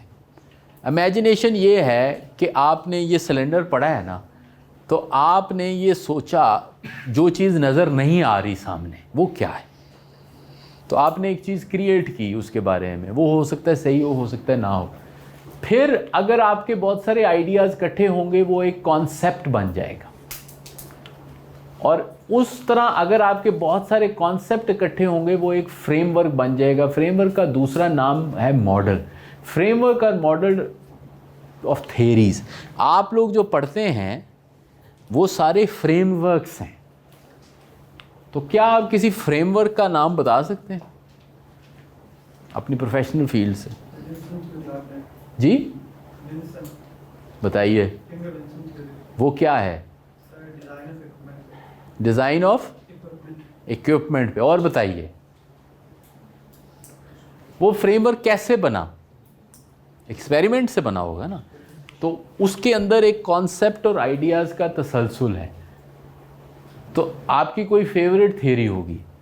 क्या आपकी कोई अपनी थ्योरी है? आप में से किसी की अपनी थ्योरी है? क्यों नहीं है? गलत होगी, पर कोई थ्योरी तो हो। फिर जब आपकी अपनी थ्योरी होगी फिर आप उसे टेस्ट करेंगे, फिर कहेंगे यार ठीक है, गलत है, ठीक है, गलत है, ठीक है, गलत है, ठीक है, गलत। सो आपकी एक अपनी थ्योरी होनी चाहिए। इन सारों को मिल के आपने थॉट्स आइडियाज़ को करना है। अब आपने करना ये अगली दफ़ा मुझे बताना है, आपने इसी राइटिंग को अपने पास रख लें और इसके अंदर ये ऐसे लाइन लगा के बताएं कि इसके अंदर थॉट्स आइडियाज़ और कॉन्सेप्ट कौन से। इसी राइटिंग को घर जाएं, एक लाइन लगाएं सेंटेंस के नीचे, ये क्या चीज़ है, और मुझे इधर आके आपने बताना है कि इनमें से कौन सी चीज़ आइडिया। अगर टाइम होता तो मैं आपसे अभी करवाता है। इसमें इतना कॉन्सेप्ट नहीं है, आप इसको फॉलो कीजिएगा। पहली चीज़ तो ये है कि नोट्स, डायरी और जर्नल में क्या फ़र्क है, ये मैंने शायद पहले भी बताया है। नोट्स अदर पीपल्स वर्क है, ये समरीज़ हैं। डायरी पर्सनल ऑब्जर्वेशन है, क्रॉनिकल ऑफ इवेंट्स है, जर्नल थॉट्स एंड आइडियाज़। ये जो आपसे जर्नल लिखवा रहा हूँ ये थॉट्स एंड आइडियाज़ हैं आप। अच्छा जी, अब आगे चलते हैं। ये पावर, एक किताब है पूरी राइटिंग ट्रू, उसमें एक चैप्टर है पावर ऑफ नोटबुक। सबसे पहले कैच ऑल है। कैच ऑल का क्या मतलब होता है? जो आ जाए, जैसे जाल फेंकता है ना मछेरा, तो जो आ जाए। फिर आहिस्ता आहिस्ता आपकी नोटबुक स्पेशलाइज्ड और सिंगल पर्पस हो जाएगी। आपका पर्पस क्या है? क्या आप रिमेंबर करना चाहते हैं? To remind our future self what we knew and how it connects with today. लेकिन बेसिकली मेरा पॉइंट ये है, ये मेरा पॉइंट है, आप एसेंस क्रिएट करना चाहते हैं जो आपके इवॉल्विंग फ्रेमवर्क में कुछ जाए, एक एसेंस। और ये पर्पस कैसे अचीव होगा? ये ऐसे नहीं होगा कि आप कॉपी करें ऐसे और रैंडमली पिक करें। ये ऐसे भी नहीं होगा कि आप किसी भी राइटिंग का शुरू और एंड लिख लें। ये ऐसे भी नहीं होगा कि राइटर से बात करें। आपको एसेंस को कैप्चर करना पड़ेगा, और उसका तरीका ये है कि आप जो भी पढ़ें उसके 2 सवालों के जवाब दें। पहला सवाल है what is writing, not necessarily the writer trying to say, and दूसरा सवाल है what do you have to say. पहला सवाल डिस्क्रिप्शन है, दूसरा सवाल क्रिएटिविटी है। दोनों के जवाब देने हैं कि ये राइटिंग कह क्या रही है, और फिर आप खुद क्या कह रहे हैं उसके बाद। इसको छोड़ते हैं। एसेंस का क्या मतलब है? एसेंस का मतलब है थीसिस, आर्गुमेंट्स, एविडेंस, फिर फ्रेमवर्क जिसको कॉन्टेक्स्ट भी कहते हैं, इसमें फिर assumptions, arrangement of main points, ironies, any new information, any good phrase. अब ज़रा मैं फॉर्मेट पे डिस्कशन करना चाहता हूँ। आपको चाहिए कि आप अपने नोट का एक पर्सनल फॉर्मेट तैयार करें। जब आप नोट टेकिंग कर रहे हैं, कोई ग्रामर श्रामर की इतनी परवाह करने की ज़रूरत नहीं है, लेकिन आपको कंसिस्टेंट होना चाहिए कि अगर आप रिसर्च पेपर पढ़े हैं तो उसके नोट्स कैसे लेंगे, अगर आप बुक पढ़े हैं तो उसके नोट कैसे लेंगे, ऑपेड पढ़े हैं तो उसके नोट कैसे लेंगे। हाईलाइटिंग और underlining is not a format of notes. आप लोग पढ़ते हुए अंडरलाइन करते हैं, हाईलाइट भी करते हैं, ये बिल्कुल नॉनसेंस है। इसका कोई फ़ायदा नहीं है, इसमें से कुछ नहीं निकलने वाला। ये अपने आप को दिल की तसल्ली देने वाली बात है। वो जो कहते हैं ना, दिल के खुश रखने को गालिब ये ख्याल। आपने मैंने पढ़ा भी है और किताब ख़राब भी की है, कमाल किया मैंने, ठीक है। ये अपने आप को खुश करने वाली बात है। ऐसे ऐसे लेने मारे, ऐसे ऐसे। नोट्स वो हैं जो आपकी नोटबुक में आ रहे हैं, बस वो नोट्स कहलाने के काबिल हैं। क्यों इम्पॉर्टेंट है कि आप 2 स्टूडेंट्स की तरफ से सोचें। एक स्टूडेंट वो है जो हर चीज़ को एक बॉक्स में रखता है, और दूसरा वो है जो कैबिनेट में रखता है। एक ने अलमारी, एक ने डब्बा रखा हुआ है, पेटी समझते हैं आप? एक पेटी रखी है, जो आ रहा है पेटी में डाली जा रहा है। तो जब आप निकालेंगे तो पेटी में से निकलेगी काम की चीज़, पेटी में खुद गिर जाएंगे आप। एक ने अलमारी रखी है, उस अलमारी में छोटे छोटे पार्ट्स हैं। ये फ़र्क है नोट्स लेने वाले में और वैसे पढ़ने वाले। वैसे पढ़ने वाला का दिमाग जो होगा ना वो पेटी की तरह है, उसमें हर चीज़ जा रही है। पहली चीज़ है लीनियर नोट्स। लीनियर नोट्स ज़्यादातर यूज़ होते हैं, इसमें बेसिकली आप आर्गूमेंट्स को कम्प्लेक्स करते हैं। ये तरीका होता है लीनियर नोट्स लेने का। आप एक हेडिंग दें, फॉर एग्जांपल आपने मजमून पढ़ा क्लाइमेट चेंज पे, climate change and emission of CO2, ठीक है, तो वो मेन हेडिंग आ गई। उसके अंदर सब हेडिंग 3 आई, नहीं पहले एक आई। एक सब हेडिंग में फॉर एग्जांपल CO2 में लिखा UK कितना CO2 कर रहा है, फलाना कितना कर रहा है। फिर C में जाके 3 पॉइंट आए, फिर D आया, फिर 2 आया, फिर 3 आया, फिर 4 आया। ये बेसिकली लीनियर नोट्स के पॉइंट है। लीनियर नोट्स का मतलब ये है कि आपने पार्ट्स और सब पार्ट्स जो है ना वो सारे लिख लिए। जब आप याद करेंगे ना तो आपको ये इसी एक ही पेज पे, अच्छा ये याद रखिएगा कि अगर आप 15 सफ़ा पढ़ेंगे ना तो उसके नोट्स एक सफ़े पे आने चाहिए। 15 सफ़े पढ़ के 5 सफ़े के नोट लेना इज़ नॉट अ नोट, तो आपने उसको रीराइट कर दिया। एक सफ़े पे उससे ज़्यादा नहीं आने चाहिए, उस आपको याद आने चाहिए। फिर आप 2 पे गए, उसकी हेडिंग दी, फिर उसकी सब हेडिंग दी। दूसरे नोट्स को कहते हैं पैटर्न नोट्स। पैटर्न नोट्स में आप करते ये हैं कि आप एक तस्वीर सी बना लेते हैं, यानी आप ऊपर एक चीज़ बनाते हैं, उसमें से इस लाइक अ ट्री डायग्राम। जैसे नोट्स की 2 किस्में हैं, एक लीनियर नोट, एक पैटर्न नोट। पैटर्न नोट्स की आगे से 4 किस्में हैं। एक को स्पाइडरग्राम कहते हैं। स्पाइडरग्राम होगा, आपने कहा क्लाइमेट चेंज, फिर क्लाइमेट चेंज की 4-5 चीज़ें बता दी आपने, फिर हर चीज़ की 4-5 चीज़ें बता दी, ठीक हो गया जी। ये एक स्पाइडरग्राम है। क्लाइमेट चेंज 4 पॉइंट, हर एक के 3 पॉइंट। वही लीनियर नोट्स स्पाइडरग्राम में आ जाएं। टेबल बना सकते हैं आप, फ्लो चार्ट बना सकते हैं, फ्लो चार्ट ऐसे ऐसे करके। ट्री डायग्राम बना देते हैं, ये जो बनी हुई है ना ये tree diagram. Keywords, relationships, whole, part, sub part, capitalization, colour दे सकते हैं, गैप्स दे सकते हैं। रिट्रीवल सिस्टम जो है ना आपके पास होना चाहिए। कॉमन मिस्टेक्स क्या हैं? Reproducing the text without getting the essence, answering the first question what the writing says, ignoring the sentence. आप क्या सोचते हैं? Reproducing the data, missing the context, just writing bullet points और राइटिंग व्हाट यू लर्न।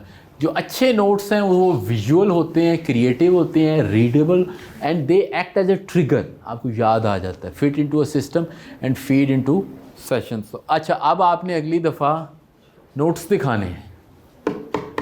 यहाँ आके कुछ भी आपने पढ़ना है और आपने आके नोट्स दिखाने, बल्कि आपने पहले ही दिखा देने हैं अपनी असाइनमेंट में। तो आपकी ये 2-3 असाइनमेंट्स हैं कि आपने नोट्स कैसे लेने, तो इस पर हम डिस्कशन करेंगे। Thank you very much.